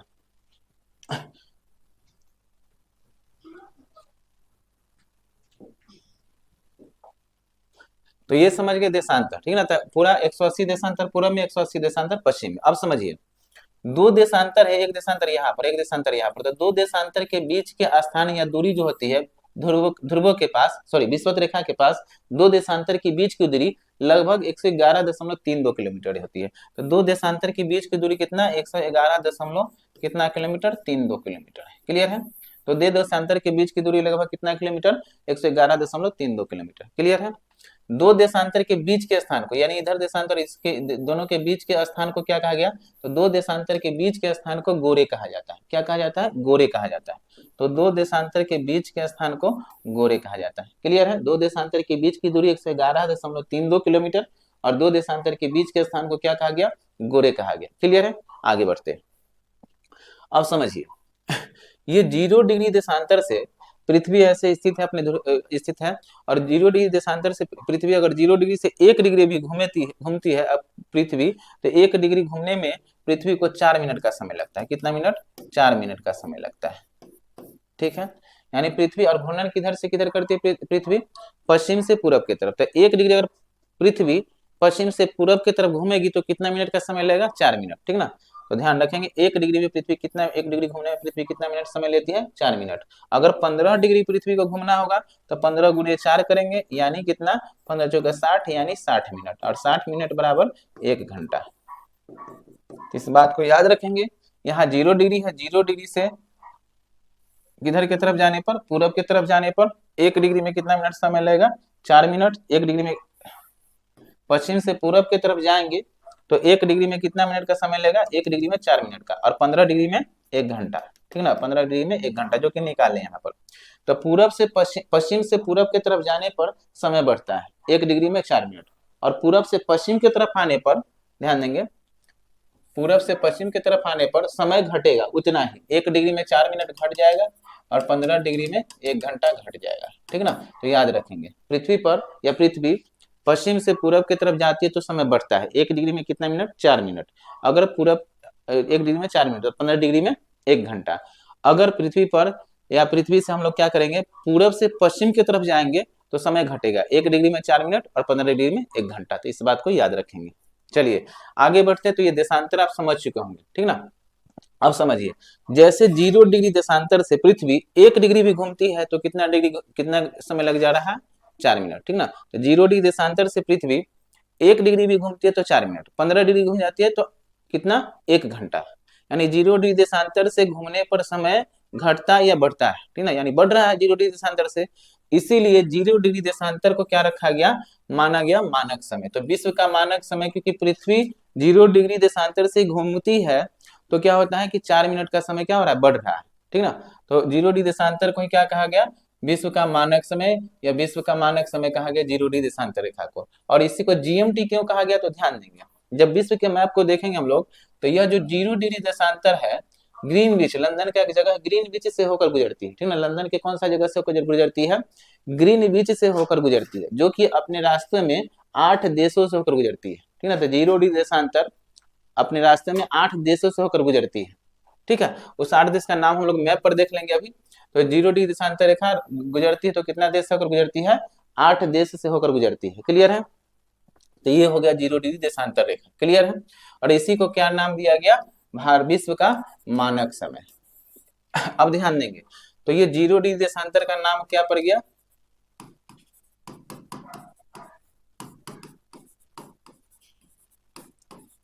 विश्व का मानक समय, क्योंकि समय यहाँ से घट रहा है या बढ़ रहा है। पश्चिम से पूरब की तरफ जाएंगे तो समय बढ़ेगा, और पूरब से पश्चिम की तरफ आएंगे तो समय घटेगा 0 डिग्री से। इसीलिए इसे 0 डिग्री को माना गया विश्व का मानक समय। अब एक बात समझिए,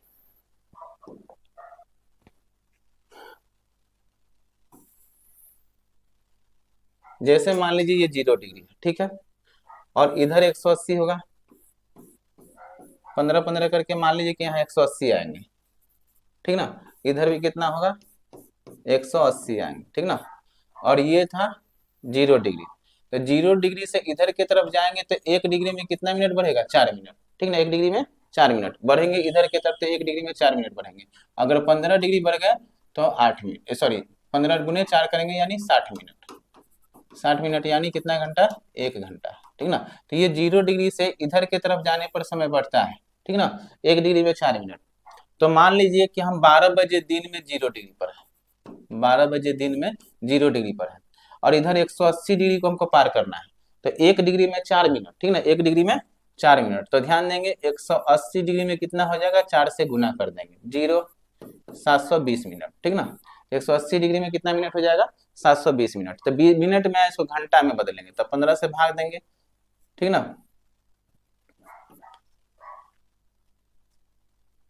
पहले इसको समझिए,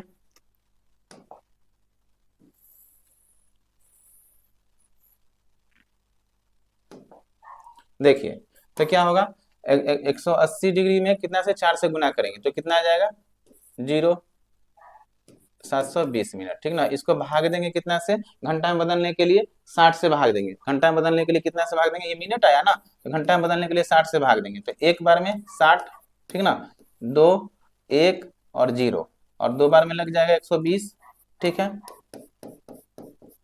तो कितना घंटा आ गया, 12 घंटा। बात को समझे, यानी 0 डिग्री से 180 डिग्री को पार करने में एक डिग्री में 4 मिनट, तो 180 डिग्री को पार करेंगे तो कितना मिनट, 180 में 4 से गुना करेंगे तो 720 मिनट आया, और इसको घंटा में बदलेंगे तो 12 घंटा आया। यानी 180 डिग्री को पार करने में कितना घंटा का समय लग जाएगा, 12 घंटा का समय लग जाएगा। क्लियर है। तो अगर मान लीजिए कोई व्यक्ति 12 बजे दिन में यहाँ खड़ा है और यहाँ से चलना शुरू किया, तो यहाँ कितना घंटा में पहुंचेगा, 12 घंटा में, तो 12 बजे रात में पहुंचेगा। और जैसे ही 1 सेकंड जाएगा तब क्या हो जाएगा, दिन या तारीख चेंज हो जाएगा। 12 बजे दिन में चला था और 12 बजे रात में पहुंचा 180 डिग्री पर, क्योंकि 12 घंटा का समय लग रहा है। 1 सेकंड भी आगे बढ़ेगा, 1 डिग्री भी आगे बढ़ेगा तो समय, दिन, तारीख सब क्या हो जाएगा, चेंज हो जाएगा। समझेंगे। तो यहाँ पर अगर मान लीजिए कोई आदमी सोमवार को चला होगा, ठीक ना, तो यहाँ पर जैसे ही 12 बजे के रात पहुंचे, 12 बजे तो पहुंचेगा रात में सोमवार को, लेकिन जैसे ही 1 डिग्री 1 मिनट 1 सेकंड भी बढ़ेगा तो यहाँ क्या हो जाएगा, मंगलवार। यानी 180 डिग्री को पार करने पर क्या हो रहा है, दिन चेंज हो जा रहा है, तारीख भी चेंज हो जाएगा। अगर मान लीजिए 11 तारीख को चला था तो 11 तारीख 12 बजे रात तक ही होगा ना, लेकिन जैसे ही 12 बजे के 0 सेकंड 1 सेकंड में बढ़ेगा तो कितना तारीख हो जाएगा, तारीख बदल जाएगा। तो यहाँ 11 तारीख को चला था, यहाँ कितना तारीख हो जाएगा, 12 तारीख। क्लियर है। तो 180 डिग्री देशांतर रेखा को पार करने पर दिन और तारीख चेंज होता है, इसीलिए 180 डिग्री देशांतर रेखा को क्या कहा गया, याद रखेंगे, 180 डिग्री देशांतर रेखा को कहा गया क्या चीज, दिनांक रेखा, अंतरराष्ट्रीय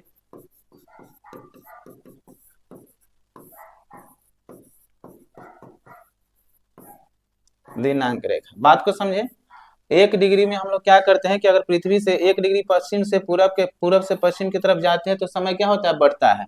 अगर मान लीजिए कि इधर से 180 डिग्री को पार करना होगा, 12 बजे दिन में कोई आदमी खड़ा है और 180 डिग्री को पार करना हो तो 12 घंटा का समय लग जा रहा है। कितना घंटा का, 12 घंटा का समय लग जा रहा है। इसीलिए 180 डिग्री को पार करने में 12 घंटा का समय लग जा रहा है। तो 180 डिग्री जैसे ही पार करेगा, 12 बजे दिन में चल रहा है तो 12 बजे रात, यानी दिन चेंज हो जाएगा 12 बजे रात के बाद, और तारीख भी चेंज हो जाएगा। अतः 180 डिग्री देशांतर रेखा को क्या कहा गया, अंतरराष्ट्रीय दिनांक रेखा या अंतरराष्ट्रीय तिथि रेखा। तिथि भी चेंज हो रहा है, अंतरराष्ट्रीय दिनांक रेखा या अंतरराष्ट्रीय तिथि रेखा कहा जाता है। क्लियर है। तो इस बात को आप समझ चुके होंगे। इसके लिए क्या हुआ था, ध्यान देंगे, 1884 ईस्वी में, ध्यान देंगे, 1884 ईस्वी में अमेरिका के राजधानी वाशिंगटन में क्या हुआ था, एक सम्मेलन हुआ था, और इसी सम्मेलन में क्या किया गया, 180 डिग्री देशांतर रेखा को अंतरराष्ट्रीय तिथि रेखा मान लिया गया या दिनांक रेखा मान लिया गया, और 0 डिग्री देशांतर रेखा को विश्व का मानक समय मान लिया गया। ठीक ना, 0 डिग्री देशांतर से ही विश्व का मानक समय माना गया, और यही से ही माना गया कि सब देश अपना घड़ी जो होगा मिलाएगा कहां से, 0 डिग्री देशांतर रेखा से। ठीक है। तो 0 डिग्री देशांतर रेखा को अंतरराष्ट्रीय मानक समय, विश्व का मानक समय माना गया, और 180 डिग्री देशांतर रेखा को अंतरराष्ट्रीय तिथि रेखा या दिनांक रेखा माना गया। क्लियर है। कब के सम्मेलन में, 1884 में वाशिंगटन में सम्मेलन हुआ था। उस समय वहां के राष्ट्रपति सीए ऑर्थर थे। क्लियर है। चलिए तो हम लोग आगे बढ़ते थे। ये दोनों समझ गए, 180 डिग्री देशांतर रेखा को अंतरराष्ट्रीय तिथि रेखा या दिनांक रेखा, और 0 डिग्री देशांतर रेखा को क्या माना गया, अंतरराष्ट्रीय मानक रेखा। ठीक है। अब समझिए थोड़ा सा एक बात और देखिए, मान लीजिए कि 0 डिग्री देशांतर रेखा को क्या मान लिया गया, विश्व का मानक समय, यानी ये जो है विश्व का मानक समय माना गया 0 डिग्री देशांतर रेखा को। ये देशांतर रेखा है। ठीक है। तो 0 डिग्री देशांतर रेखा को माना गया विश्व का मानक समय, यानी विश्व सब देश अपना घड़ी मिलाएगा कहां से, 0 डिग्री देशांतर रेखा से। ठीक ना, सभी देश अपना घड़ी कहां से मिलाएगा, 0 डिग्री देशांतर रेखा से। तो भारत भी अपना घड़ी मिलाया है कहां से, 0 डिग्री देशांतर रेखा से। और भारत जब मिलाया घड़ी अपना 0 डिग्री देशांतर रेखा से, तो भारत अपना मानक समय जो खींचा कितना डिग्री पर, 82.5 डिग्री पर। कितना, 82.5 डिग्री। और किधर है, इधर भारत की स्थिति पूरब में, तो भारत का मानक से माना गया कितना, 82.5 डिग्री पूर्वी देशांतर। ठीक ना, भारत अपना घड़ी या विश्व के सभी देश अपना घड़ी को मिलाएगा, समय को मिलाएगा 0 डिग्री देशांतर रेखा से। अतः भारत भी अपना घड़ी को मिलाया, समय को मिलाया 0 डिग्री देशांतर रेखा से। तो कितना डिग्री देशांतर बीचों बीच खींचा, कितना डिग्री देशांतर पर, तो 82.5 डिग्री पूर्वी देशांतर पर। ठीक ना, और यह 82.5 डिग्री पूर्वी देशांतर अपने रास्ते इसको गुजारा गया तो उत्तर प्रदेश के इलाहाबाद या नैनी से होकर गुजारा गया, जो कि अपने रास्ते में कितना राज्य को, 5 राज्य को काटती है। ठीक ना, कौन कौन सा राज्य को काटेगी, तो ध्यान देंगे, पहले उत्तर प्रदेश के नैनी या मिर्जापुर से होकर गुजरती है, तो उत्तर प्रदेश से गुजरेगी, मध्य प्रदेश से गुजरेगी। ठीक ना, उसके बाद ध्यान देंगे छत्तीसगढ़ से गुजरेगी, छत्तीसगढ़ के बाद ध्यान देंगे उड़ीसा से गुजरेगी भारत का मानक समय, और एक आंध्र प्रदेश से गुजरेगी। ठीक ना, तो भारत का मानक समय खींचा गया जीएमटी से या जीरो डिग्री देशांतर रेखा से 82.5 डिग्री पर, और कितना राज्य से गुजरती है, तो 5 राज्य से गुजरती है, उत्तर प्रदेश, मध्य प्रदेश, छत्तीसगढ़, उड़ीसा और आंध्र प्रदेश। क्लियर है। और इस 82.5 डिग्री जो है 0 डिग्री से, ठीक ना, तो इस डिग्री में अंतर है, लेकिन जीएमटी जो है 0 डिग्री देशांतर रेखा और भारत के मानक समय जो आईएसटी, भारत के मानक समय को इंडियन स्टैंडर्ड टाइम आईएसटी कहा जाता है, इसके बीच के समय का अंतर पूछेगा, ठीक ना। तो ध्यान देंगे बीच के समय का अंतर कैसे निकालते हैं, अभी हम बताएं 1 डिग्री में कितना मिनट, 4 मिनट। क्लियर है, 1 डिग्री में 4 मिनट। तो ध्यान देंगे 82 डिग्री का हम निकालेंगे, आप देखेंगे तो ध्यान देंगे 82.5 डिग्री का निकालेंगे, तो पहले 82 डिग्री को देखते हैं। 82 गुने 4 करेंगे, 1 डिग्री में 4 मिनट, तो 82 डिग्री में निकालेंगे, 2 चौक 8, 8 चौक 32, ठीक ना, 328 मिनट सिर्फ 82 डिग्री का आया। और 1 डिग्री में 4 मिनट, तो ये आधा डिग्री है 1/2, तो आधा डिग्री में कितना मिनट, 2 मिनट, तो 2 मिनट इसमें जोड़ेंगे, ठीक ना, तो कितना आ जाएगा 330 मिनट। 330 मिनट है, और घंटा में बदलेंगे तो 60 से भाग देंगे, तो 60 से भाग देंगे तो 5 बार में लगेगा, कट जाएगा, यानी 5 घंटा कितना आया, 30 मिनट। यानी भारत का मानक समय जो है, तो भारत का मानक समय विश्व के मानक समय से, विश्व का मानक समय 0 डिग्री देशांतर और भारत का मानक समय 82.5 डिग्री पूर्वी देशांतर, तो भारत का मानक समय विश्व के मानक समय से कितना घंटा आ गया, 5 घंटा 30 मिनट, ठीक ना। अतः जीएमटी प्लस 5 घंटा 30 मिनट, ठीक ना। अगर भी कहीं भी अगर निकालना होगा भारत के समय, लंदन का समय दिया हुआ, अगर भारत का समय निकालना होगा, जैसे कि लंदन में 7 बज रहा है, तो भारत में क्या समय होगा, तो भारत में समय निकालने के लिए 5 घंटा 30 मिनट जोड़ देंगे, तो 12:30 हो जाएगा। बात समझ गया। तो भारत का मानक समय जीएमटी से कितना घंटा आगे है, 5.5 घंटा आगे है, ठीक ना। तो भारत का मानक समय जीएमटी से 5.5 घंटा आगे है। क्लियर है। अब ध्यान देंगे, इतना बात समझ गए होंगे।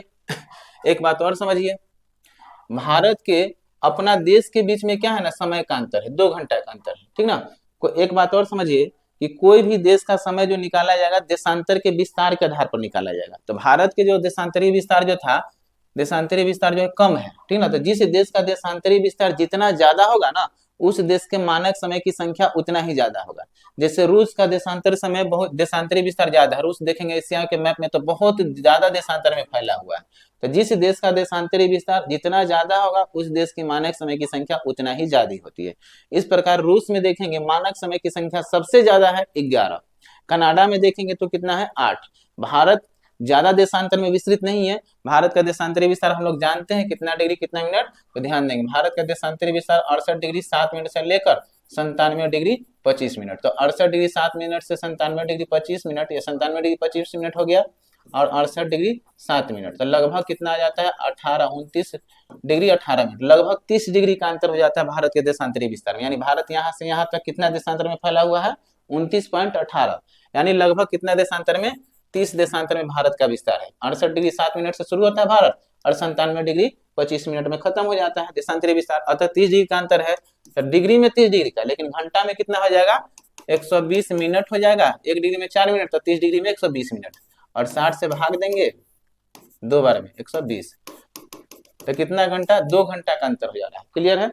तो यहाँ पर अरुणाचल प्रदेश जो राज्य होगा सो भारत का, और यहाँ पर मान लीजिए गुजरात वाला, तो भारत के अरुणाचल प्रदेश और गुजरात के बीच में समय का अंतर कितना घंटा का हो जाता है, 2 घंटा का अंतर हो जाता है। यहाँ इतना तक आप समझ चुके होंगे। स्लाइड पे देखते हैं हम लोग कुछ बात को। चलिए देशांतर को देखिए। उत्तरी गोलार्ध में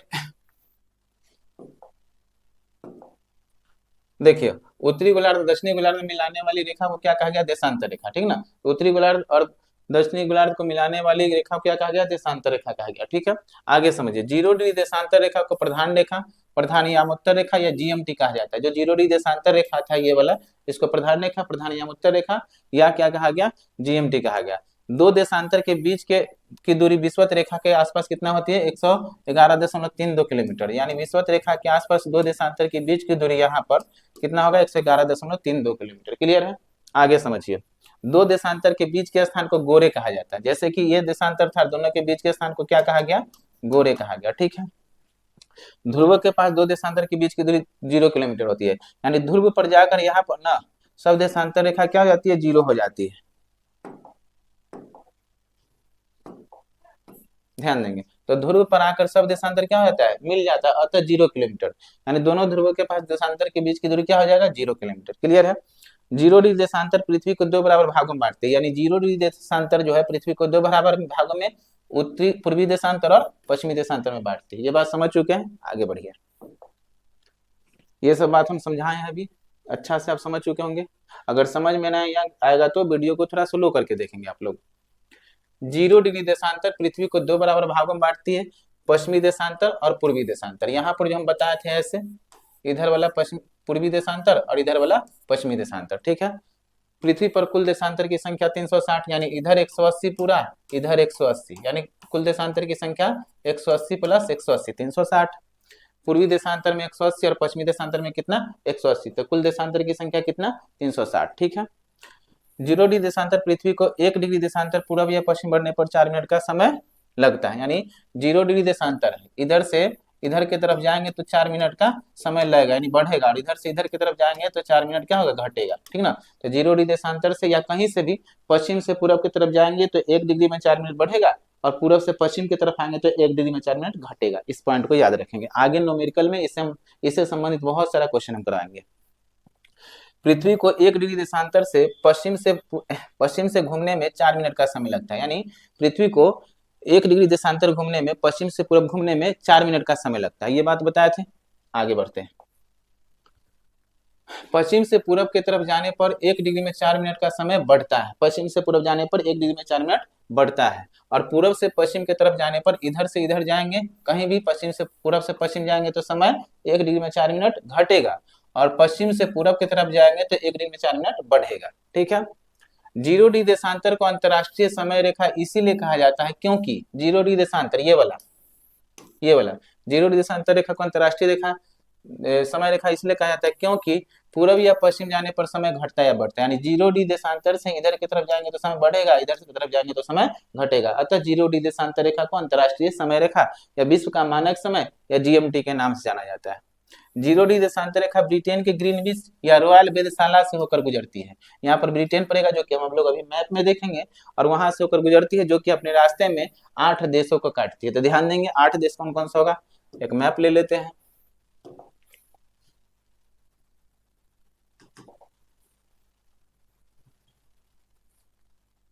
चलिए देखिए, यहाँ पर ये 0 डिग्री देशांतर रेखा है,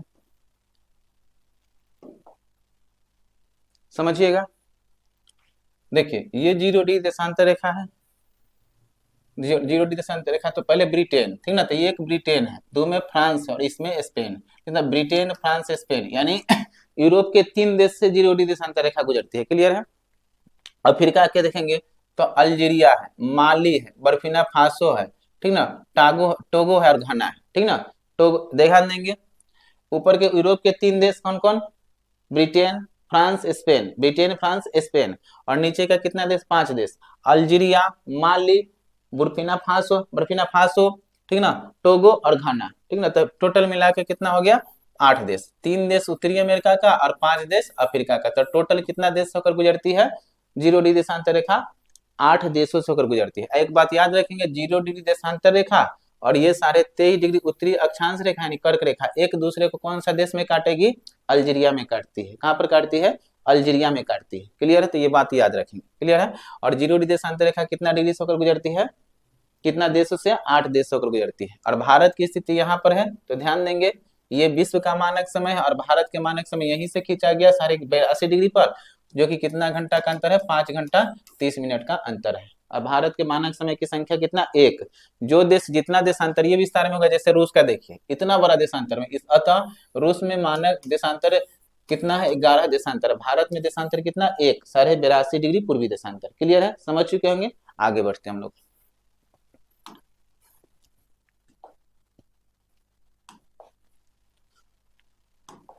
चलिए देखिएगा,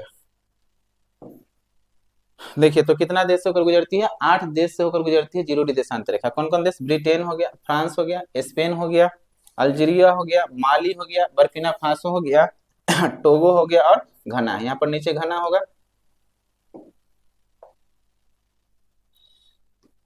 ठीक है ना, तो यहाँ घना होगा। चलिए आगे बढ़ते हैं। देखिए 0 डिग्री देशांतर रेखा से 180 डिग्री देशांतर रेखा पर जाने पर 12 घंटा का समय लगता है, जो ही हम बताए थे। ये 0 डिग्री, इधर 180 डिग्री, तो मान लीजिए 180 डिग्री है और 0 डिग्री है, ठीक ना।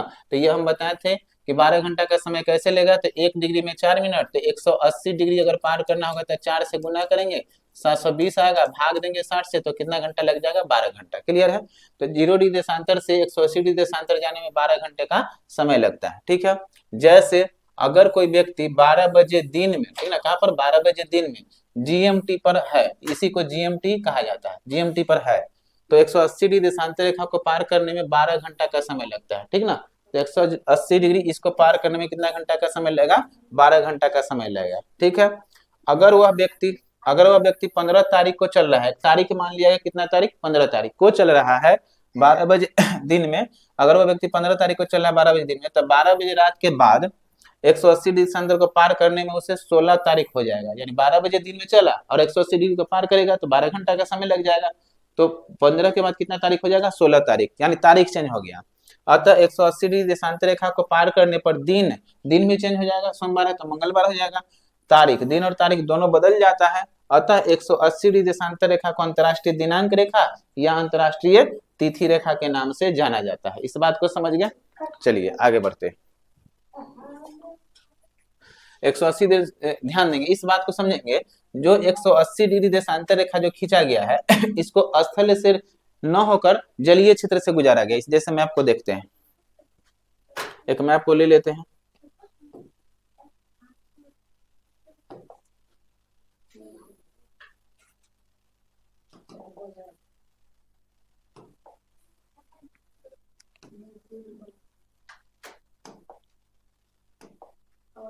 इसमें थोड़ा धुंधला आ गया, लेकिन इसको समझ लेंगे हम लोग ऐसे, जैसे कि देखिए यहाँ पर 180 डिग्री देशांतर रेखा होगा,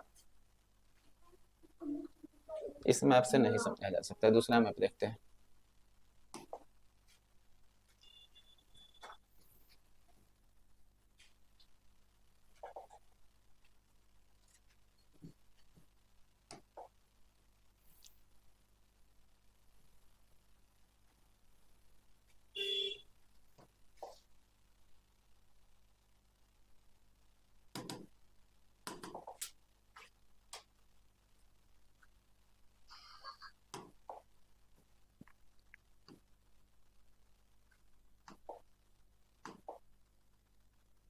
मैप सब इतना धुंधला है।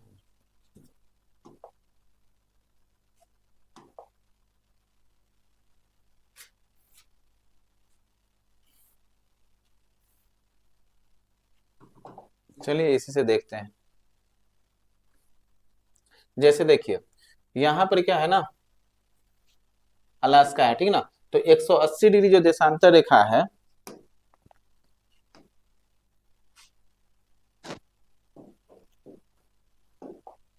180 डिग्री देशांतर रेखा को यहाँ से गुजारा गया है, स्थलीय क्षेत्र से गुजारा गया है, नहीं जलीय क्षेत्र से गुजारा गया। तो 180 डिग्री देशांतर रेखा ऐसे आकर यहाँ से सीधा आना चाहिए, तो ये सीधा नहीं आकर इसको ऐसे गुजारा गया है और बेरिंग जल संधि से गुजारा गया ऐसे, ठीक ना। तो 180 डिग्री देशांतर रेखा को स्थलीय क्षेत्र से न गुजार कर इसे जलीय क्षेत्र से गुजारा गया, क्योंकि अगर इसे स्थलीय क्षेत्र से गुजार दिया जाता तो एक ही स्थल पर दिन और तारीख चेंज हो जाता। इस समस्या को दूर करने के लिए 180 डिग्री देशांतर रेखा को जलीय स्थलीय क्षेत्र से न गुजार कर जलीय क्षेत्र से गुजारा गया है। इस प्रकार 180 डिग्री देशांतर रेखा सर्वप्रथम यहाँ बेरिंग सागर से होकर गुजरती है, और बेरिंग सागर क्या है, एक जल संधि है, बेरिंग जल संधि। बेरिंग जल संधि क्या करेगी, बेरिंग जल संधि से होकर गुजरती है। बेरिंग जल संधि ऊपर में है बेरिंग सागर और नीचे में है नीचे चुक्सी सागर और बेरिंग सागर। तो बेरिंग सागर को चुक्सी सागर से जोड़ती है बेरिंग जल संधि, और रूस और अलास्का, इधर अलास्का और उधर रूस होगा, तो रूस और अलास्का को अलग करती है और बेरिंग सागर और चुक्सी सागर को जोड़ती है, और यहीं से 180 डिग्री देशांतर रेखा गुजरती है और प्रशांत महासागर होते हुए गुजरती है 180 डिग्री देशांतर रेखा, जो कि अपने रास्ते में कितना बार घूमती है, 5 बार। 5 बार घूमने का कारण क्या है, इसके 5 बार कोई ना कोई स्थलीय क्षेत्र आ जा रहा था, इसीलिए इसको वहां से मोड़कर जलीय क्षेत्र से गुजारा गया। इस प्रकार याद रखेंगे कि 180 डिग्री देशांतर रेखा को स्थलीय क्षेत्र से न गुजार कर जलीय क्षेत्र से गुजारा गया है। क्लियर है, समझ चुके होंगे। आगे बढ़ते हैं हम लोग।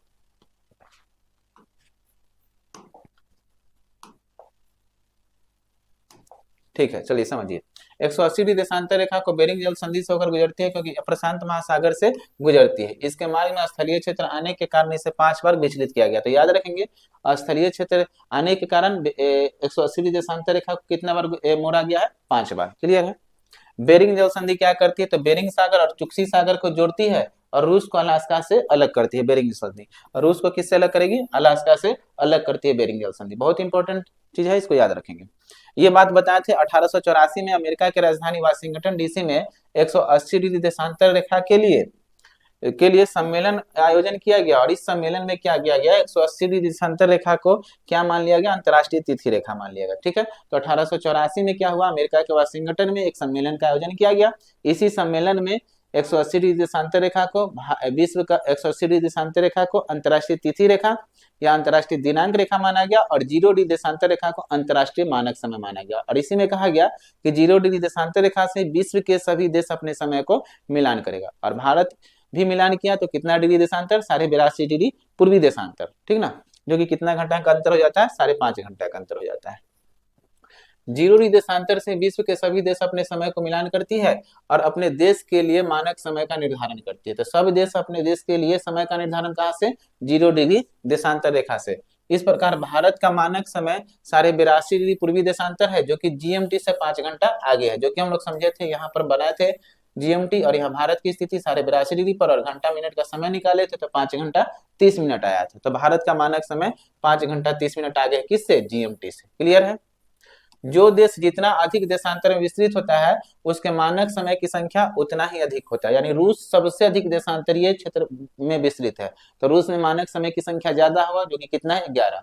और भारत का देशांतरीय विस्तार 68 डिग्री 7 मिनट से लेकर 97 डिग्री 25 मिनट है। तो देशांतरिक के बीच का अंतर कितना हो गया? 29.18 डिग्री, तो लगभग 30 डिग्री। तो 30 डिग्री में 4 से गुना करेंगे, यानी 120 मिनट आता है। 2 घंटा का अंतर हो जाता है भारत के पूर्वी देशांतर और पश्चिमी देशांतर के बीच। क्लियर है, समझिए। तो जैसे सबसे अधिक देशांतर विश्व देश रूस है, तो रूस में मानक समय की संख्या कितना है? 11 है। क्लियर है, आगे बढ़ते हैं। 11 है।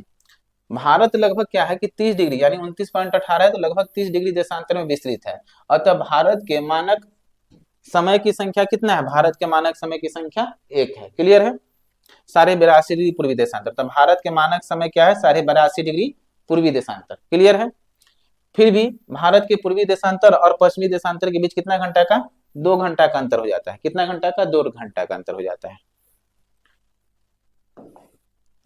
आगे देखेंगे, 82.5 डिग्री पूर्वी देशांतर भारत के मानक समय को उत्तर प्रदेश के मिर्जापुर या नैनी, ठीक ना, से होकर गुजारा गया है, जो अपने रास्ते में 5 राज्य। तो ये हम बताए थे कि भारत का मानक समय कितना राज्य से होकर गुजरती है? 5 राज्य से होकर गुजरती है। ध्यान देंगे एक बताए थे उत्तर प्रदेश, ठीक ना, मध्य प्रदेश, छत्तीसगढ़, ठीक ना, उड़ीसा और आंध्र प्रदेश। तो 5 राज्य से होकर गुजरती है। उत्तर प्रदेश, मध्य प्रदेश, छत्तीसगढ़, उड़ीसा और आंध्र प्रदेश। क्लियर है। आगे बढ़ते हैं हम लोग। देखिए यहाँ पर, देखिए मैप में हम इसको लोग देख लेते हैं हम लोग।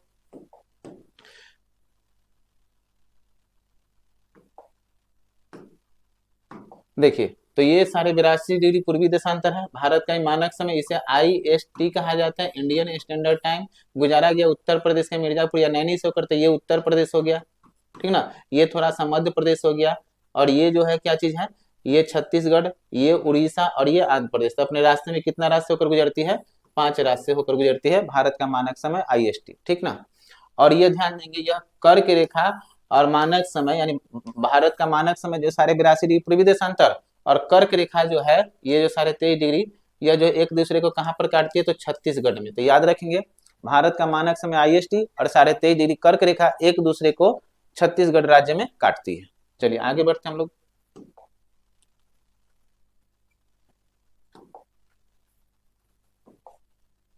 चलिए, तो भारत का मानक समय जो है IST 23.5 डिग्री उत्तरी अक्षांश रेखा एक दूसरे को कहाँ काटती है? छत्तीसगढ़ राज्य में काटती है। तो भारत का मानक समय IST 23.5, भारत का मानक समय IST जो कि 82.5 डिग्री होगा, और कर्क रेखा 23.5 डिग्री एक दूसरे को कहाँ पर काटती है? छत्तीसगढ़ में काटती है। तो ध्यान देंगे, कर्क रेखा भारत के कितना राज्य से होकर गुजरती है? 8 राज्य से, ठीक ना। कर्क रेखा के बारे में बताया गया, तो कितना राज्य से? 8 राज्य से। यहाँ पर देखेंगे हम लोग, तो गुजरात, राजस्थान, मध्य प्रदेश, छत्तीसगढ़, झारखंड, त्रिपुरा और मेघालय, ठीक ना। तो गुजरात है, राजस्थान है, मध्य प्रदेश है, छत्तीसगढ़, झारखंड है, पश्चिम बंगाल छूट गया था, पश्चिम बंगाल, त्रिपुरा और मेघालय। मैप में देख लेते हैं इसको। 8 राज्य से होकर गुजरती है कर्क रेखा भारत के, समझिए। तो यहाँ पर हो गया गुजरात, यहाँ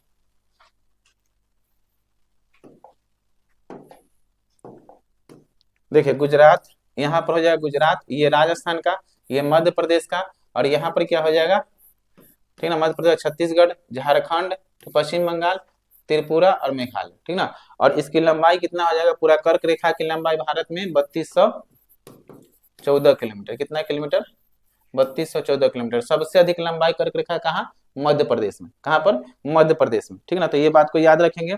और माही नदी कर्क रेखा को 2 बार काटती है। तो माही नदी कर्क रेखा को कितना बार काटती है, 2 बार काटती है। गुजरात, राजस्थान, मध्य प्रदेश, छत्तीसगढ़, झारखंड, पश्चिम बंगाल, त्रिपुरा, मिजोरम।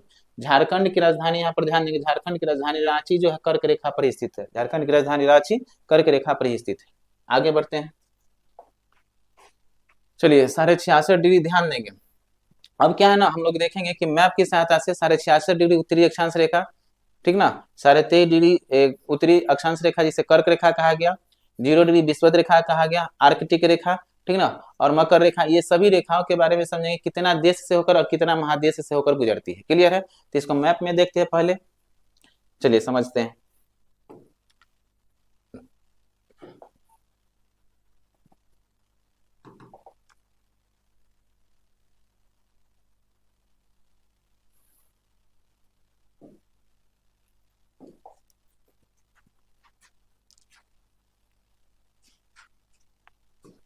ये हमेशा एग्जाम में पूछा जाता है कि कौन सा रेखा किस देश से होकर गुजरती है, ठीक ना, कौन सा देश से कौन कौन सी रेखा होकर गुजरती है। तो इसके बारे में हम लोग अच्छा से समझ लेंगे और मैप की सहायता समझ लेंगे, आगे कोई एग्जाम में गलती नहीं हो। जैसे देखिए 66.5 उत्तरी अक्षांश रेखा को आर्कटिक रेखा कहा जाता है, समझे थे। तो आर्कटिक रेखा विश्व के 3 महादेश होकर गुजरती है। कितना महादेश से, 3 महादेश। देखेंगे ये हो गया उत्तरी अमेरिका, 3 महादेश, दूसरी यूरोप और तीसरा एशिया। तो आर्कटिक रेखा जो 66.5 ये रेखा है, कितना महादेश से होकर गुजरेगा, 3 महादेश। कौन कौन, उत्तरी अमेरिका ये हो गया, ठीक ना, यहाँ पर हो गया कौन सा, यूरोप, और यहाँ पर एशिया। तो उत्तरी 66.5 उत्तरी अक्षांश रेखा 3 महादेश से होकर गुजरती है, उत्तरी अमेरिका, यूरोप और एशिया। और कितना देश से होकर गुजरेगी, तो 7 देशों से, विश्व के 7 देशों से होकर गुजरती है 66.5 आर्कटिक रेखा। कौन कौन सा देश होगा, इसको समझिए। उत्तरी अमेरिका का 2 देश का नाम याद रखेंगे, 3 देश, कनाडा को लेकर, ये ग्रीनलैंड को लेकर देखेंगे। तो ध्यान देंगे, अलास्का, कनाडा और ग्रीनलैंड। ग्रीनलैंड विश्व का सबसे बड़ा द्वीप है। ग्रीनलैंड की राजधानी नूक है, याद रखेंगे। और ग्रीनलैंड पर भौगोलिक रूप से किसके अधिकार में, इसके बारे में हमेशा क्वेश्चन पूछा जाएगा। ग्रीनलैंड भौगोलिक रूप से उत्तरी अमेरिका का देश है, लेकिन इस पर राजनीतिक अधिकार डेनमार्क का है। डेनमार्क यूरोप का एक देश है, ठीक ना। तो ऐसे भौगोलिक रूप में हम शामिल कर लेते हैं। तो कितना देश हो जाएगा उत्तरी अमेरिका का, 3 देश, उत्तरी अमेरिका, अलास्का, कनाडा और ग्रीनलैंड। तो 3 देश यहाँ पर देख लिए, जो कि आर्कटिक रेखा 66.5 होकर गुजर रही है 3 देशों से। एक पॉइंट याद रखेंगे, ये जो आइसलैंड है, आइसलैंड के समुद्री तट से होकर गुजरती है। आइसलैंड को काटती नहीं है 66.5 अक्षांश रेखा, उत्तरी अक्षांश रेखा, तो समुद्री तट से होकर गुजरेगी। क्लियर है। आइसलैंड आर्कटिक रेखा के दक्षिण में है। और यहाँ पर ध्यान देंगे 3 देश के बारे में, नॉर्वे, स्वीडन, फिनलैंड। 3 देश यहाँ पर होगा, नॉर्वे, स्वीडन, फिनलैंड। और यहाँ पर 3 देश देख लिए, अलास्का, कनाडा और ग्रीनलैंड, ठीक ना, सॉरी डेनमार्क, अलास्का, कनाडा और डेनमार्क। और यहाँ 3 देश, नॉर्वे, स्वीडन, फिनलैंड, ये दक्षिण में है। और एक रूस। तो कितना देश होकर गुजरा, 7 देश। क्लियर है। तो 66.5 आर्कटिक रेखा विश्व के 7 देशों से होकर गुजरती है और 3 महादेशों से होकर गुजरती है। 7 देश कौन कौन हुआ, ध्यान देंगे, अलास्का, कनाडा और ग्रीनलैंड, ठीक ना, अलास्का, कनाडा और ग्रीनलैंड। ग्रीनलैंड द्वीप है, सॉरी डेनमार्क होगा, डेनमार्क होगा, ग्रीनलैंड नहीं, डेनमार्क होगा, ठीक ना। तो अलास्का, कनाडा और डेनमार्क। और ये आइसलैंड जो है आर्कटिक रेखा के दक्षिण में। और यूरोप के 3 देश कौन कौन, नॉर्वे, स्वीडन और फिनलैंड। और एक क्या हो जाएगा, रूस। तो 7 देशों से और 3 महादेशों से होकर गुजरती है 66.5 उत्तरी अक्षांश रेखा। और ध्यान रखेंगे, यहाँ पर एक ग्रेट बियर झील है। तो उत्तरी अक्षांश 66.5 उत्तरी अक्षांश रेखा ग्रेट बियर झील कनाडा में है, उसको काटती है, ठीक है। तो 66.5 उत्तरी अक्षांश रेखा के बारे में समझे, 7 देश और 3 महादेश से होकर गुजरती है। क्लियर है। तो इसको हम लोग समझ चुके हैं। डिग्री समझ चुके हैं, ठीक है। अब ध्यान देंगे 23.5 डिग्री उत्तरी अक्षांश रेखा कौन सा रेखा कहा जाता है? कर्क रेखा। और कर्क रेखा के बारे में समझते हैं, यह कितना देश और कितने महादेश से होकर गुजरती है, चलिए समझिए।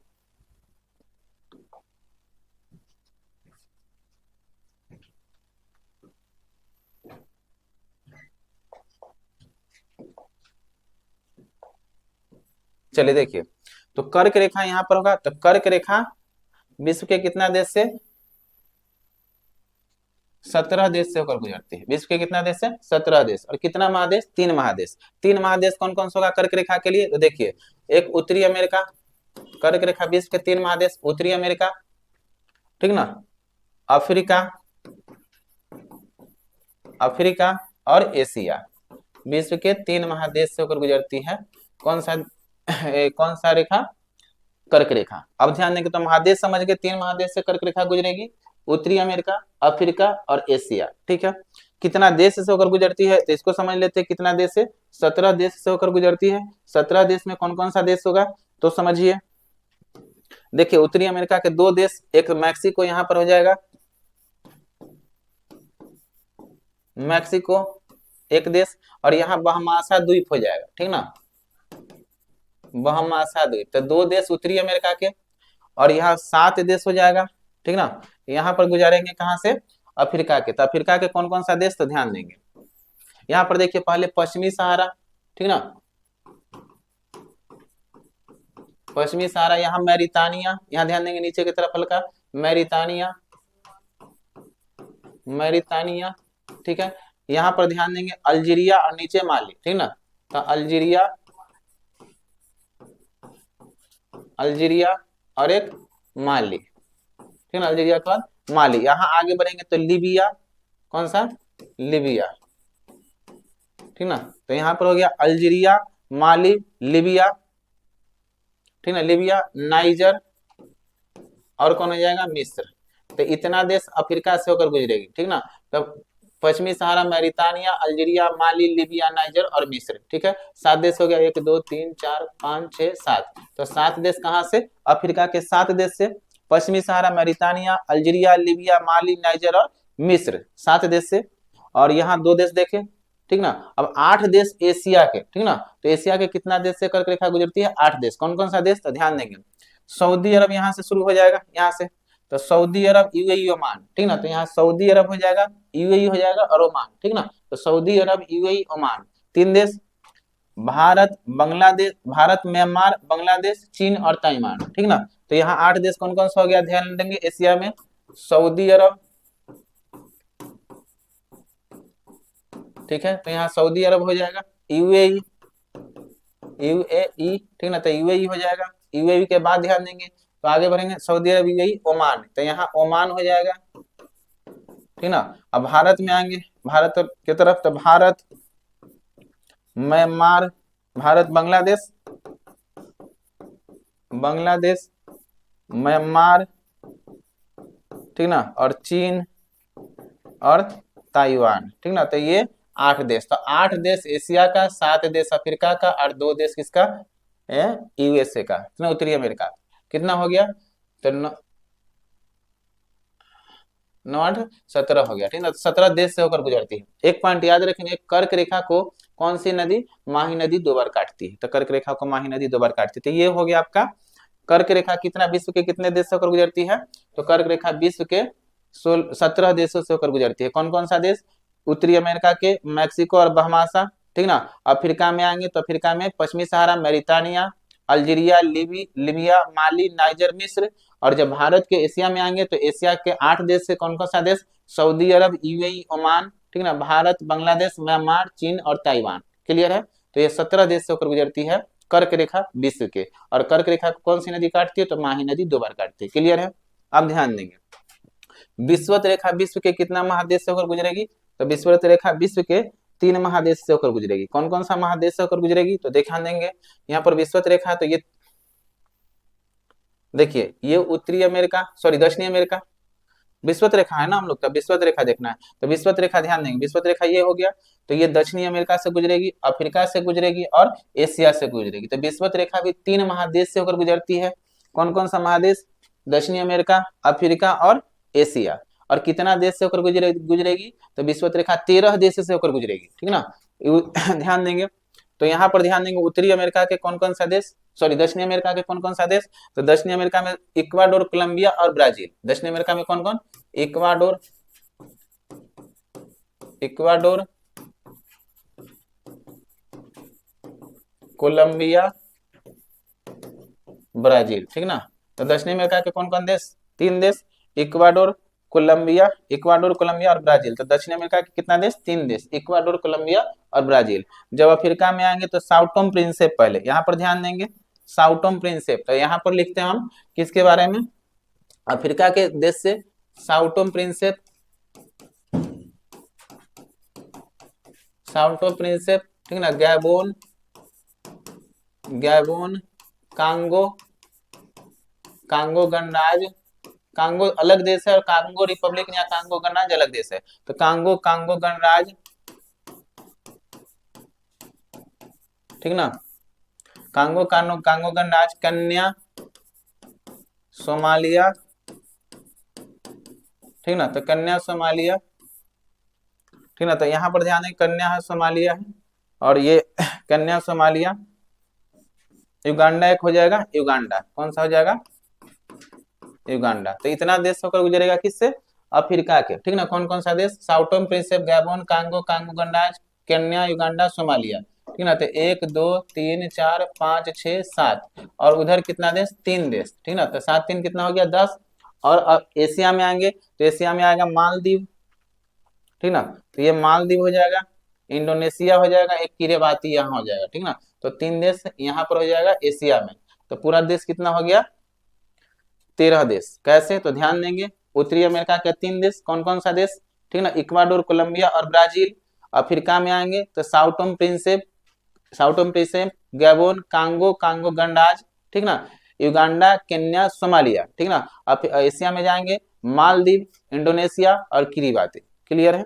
चलिए, तो ये था 0 डिग्री, और 0 डिग्री विषुवत रेखा को कांगो या जायरो नदी 2 बार काटती है, ठीक ना। कांगो या जायरो नदी 2 बार काटती है। अब एक बच गया हम लोग का कौन सा डिग्री, तो ये बच गया 23.5 डिग्री दक्षिणी अक्षांश रेखा, और 23.5 डिग्री दक्षिणी अक्षांश रेखा को क्या कहा जाता है, मकर रेखा। तो मकर रेखा विश्व के कितना महादेश होकर गुजरेगी, यह भी 3 महादेश, ध्यान देंगे। तो 3 महादेश कौन कौन सा, देखिए, ब्राजील, सॉरी दक्षिणी अमेरिका, 23.5 डिग्री दक्षिणी अक्षांश रेखा को मकर रेखा कहा जाता है, और मकर रेखा 3 महादेश से होकर गुजरती है, ब्राजील, अफ्रीका और कौन सा, ऑस्ट्रेलिया, ठीक है। और कितना देश से होकर गुजरेगी, तो यह 10 देश से होकर गुजरेगी। कौन कौन सा देश होगा, तो ध्यान देंगे, यहाँ का देश देखिए, ये है मकर रेखा, ठीक ना। तो चिली, अर्जेंटीना, पराग्वे और ब्राजील, चिली, अर्जेंटीना, पराग्वे और ब्राजील, यानी दक्षिणी अमेरिका के कितना देश, 4 देश। ध्यान देंगे, यहाँ चिली हो जाएगा, अर्जेंटीना हो जाएगा, पराग्वे हो जाएगा और ब्राजील, ठीक ना। तो 4 देश दक्षिणी अमेरिका के। अब यहाँ ध्यान देंगे, 5 देश इसका हो जाएगा, किसका, अफ्रीका का। तो अफ्रीका का कौन कौन, नामीबिया, बोत्सवाना, दक्षिण अफ्रीका और मोजाम्बिक और मेडागास्कर, ठीक ना। तो 5 देश इसका दक्षिण अफ्रीका का, कौन कौन, नामीबिया, बोत्सवाना, दक्षिण अफ्रीका, मोजाम्बिक और बोत्सवाना। तो 5 देश यहाँ और 4 देश यहाँ, 9 देश, और एक ऑस्ट्रेलिया, ठीक ना, ऑस्ट्रेलिया। तो कितना देश से होकर गुजरा, 10 देश से। तो 23.5 डिग्री मकर रेखा विश्व के 3 महादेश, दक्षिणी अमेरिका, अफ्रीका और ऑस्ट्रेलिया से, ठीक ना। और कितना देश से, 10 देश से। कौन कौन सा देश, तो याद रखेंगे, दक्षिणी अमेरिका में चिली, अर्जेंटीना, पराग्वे और ब्राजील। जब अफ्रीका में आएंगे तो नामीबिया, बोत्सवाना, दक्षिण अफ्रीका, ठीक ना। और इसके बाद मेडागास्कर और मोजाम्बिक, मेडागास्कर और मोजाम्बिक, और एक कौन हो जाएगा, ऑस्ट्रेलिया। तो कितना देश से होकर गुजरती है, 10 देशों से होकर गुजरती है। चलिए, तो इसको हम लोग देख लेते हैं अब।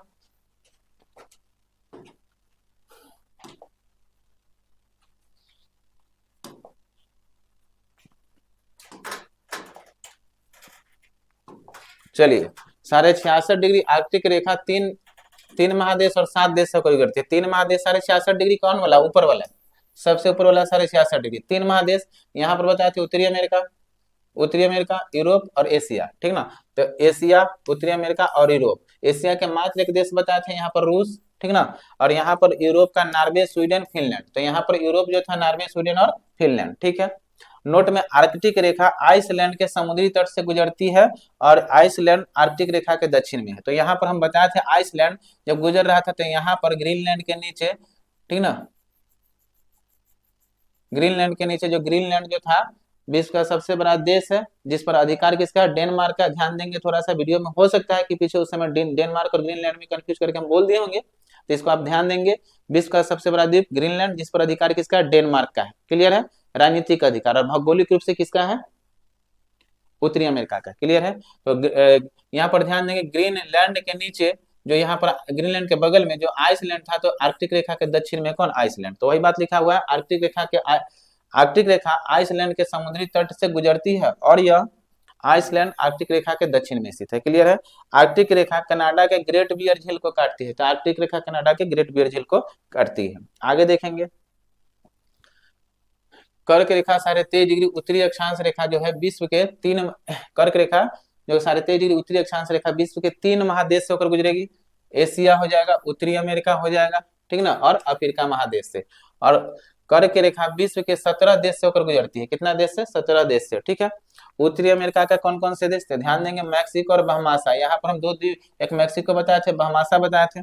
आगे ध्यान देंगे अफ्रीका में, तो अफ्रीका में पश्चिमी सहारा, मैरितानिया, अल्जीरिया, लीबिया, माली, मिस्र, ठीक ना। तो ये किस देश से होकर हो गया, ये आपका हो गया अफ्रीका से, ठीक ना। एशिया में देखेंगे तो Saudi Arab, UAE, Oman, Bharat, Bangladesh, Myanmar और चीन और ताइवान। तो ये 8 देश, ठीक ना, 7 देश और 2 देश, ठीक ना। तो 17 देश से होकर गुजरता है कौन, एक ये कर्क रेखा 23.5 डिग्री उत्तरी अक्षांश रेखा। माहे नदी कर्क रेखा को कितना बार काटती है, 2 बार। माहे नदी कर्क रेखा को कितना बार काटती है, 2 बार, ठीक है। आगे बढ़ते हैं, विषुवत रेखा ध्यान देंगे तो 0 डिग्री अक्षांश रेखा को विषुवत रेखा 3 महादेश से और 13 देश से होकर गुजरती है। 3 महादेश में कौन कौन, दक्षिणी अमेरिका, अफ्रीका और एशिया। दक्षिणी अमेरिका का कौन कौन सा देश, इक्वाडोर, कोलंबिया और ब्राजील, ठीक ना, इक्वाडोर, कोलंबिया और ब्राजील। अफ्रीका के कितना देश, तो साउटोम प्रिंसेप, ठीक ना, गैबोन, कांगो गंडाज यानी कांगो रिपब्लिकन और केन्या, युगांडा और सोमालिया, ठीक ना। ये अफ्रीका के देश से होकर गुजरेगी। एशिया के कौन कौन सा देश, मालदीव, इंडोनेशिया और किरीबाती। तो एशिया के 8 देश से होकर गुजरती कौन सा रेखा है, विषुवत रेखा, ठीक ना। ये पूरा कितना देश से होकर गुजरती है, 13 देश से होकर गुजरती है। क्लियर है।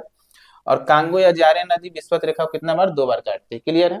आगे बढ़ते हम लोग एक मकर रेखा को देखते हैं। मकर रेखा 23.5 डिग्री दक्षिणी अक्षांश रेखा को मकर रेखा कहा जाता है। यह विश्व के 3 महादेश और 10 देशों से होकर गुजरती है। विश्व के 3 महादेश और कितना देश से, 10 देशों से होकर गुजरती है। 3 महादेश कौन कौन सा, दक्षिणी अमेरिका, अफ्रीका और ऑस्ट्रेलिया।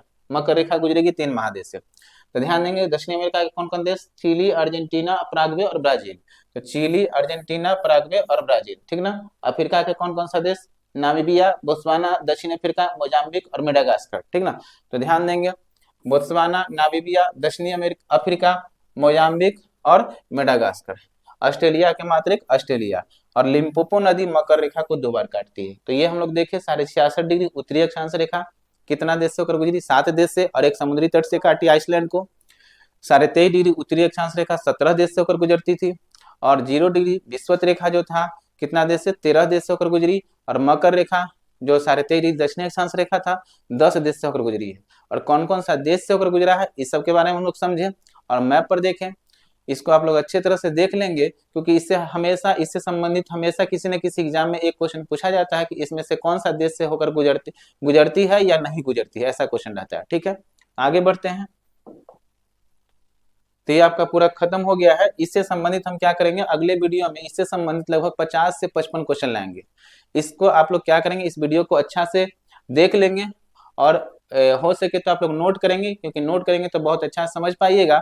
और इससे संबंधित हम अगले वीडियो में क्या करेंगे, 50 से 60 क्वेश्चन लाएंगे। बहुत महत्वपूर्ण होगा, जो कि किसी भी एग्जाम के लिए, बीपीएससी हो, बीएसएससी हो, रेलवे हो, दरोगा हो, किसी भी एग्जाम के लिए बहुत इंपॉर्टेंट और प्रीवियस क्वेश्चन रहेंगे। ठीक है, तो आप ये वीडियो मैप का क्लास कैसा लगा और ग्लोब के बारे में जानकारी, अक्षांश देशांतर के बारे में कैसा रहा, इसके बारे में आप लोग कमेंट बॉक्स में लिखेंगे। धन्यवाद।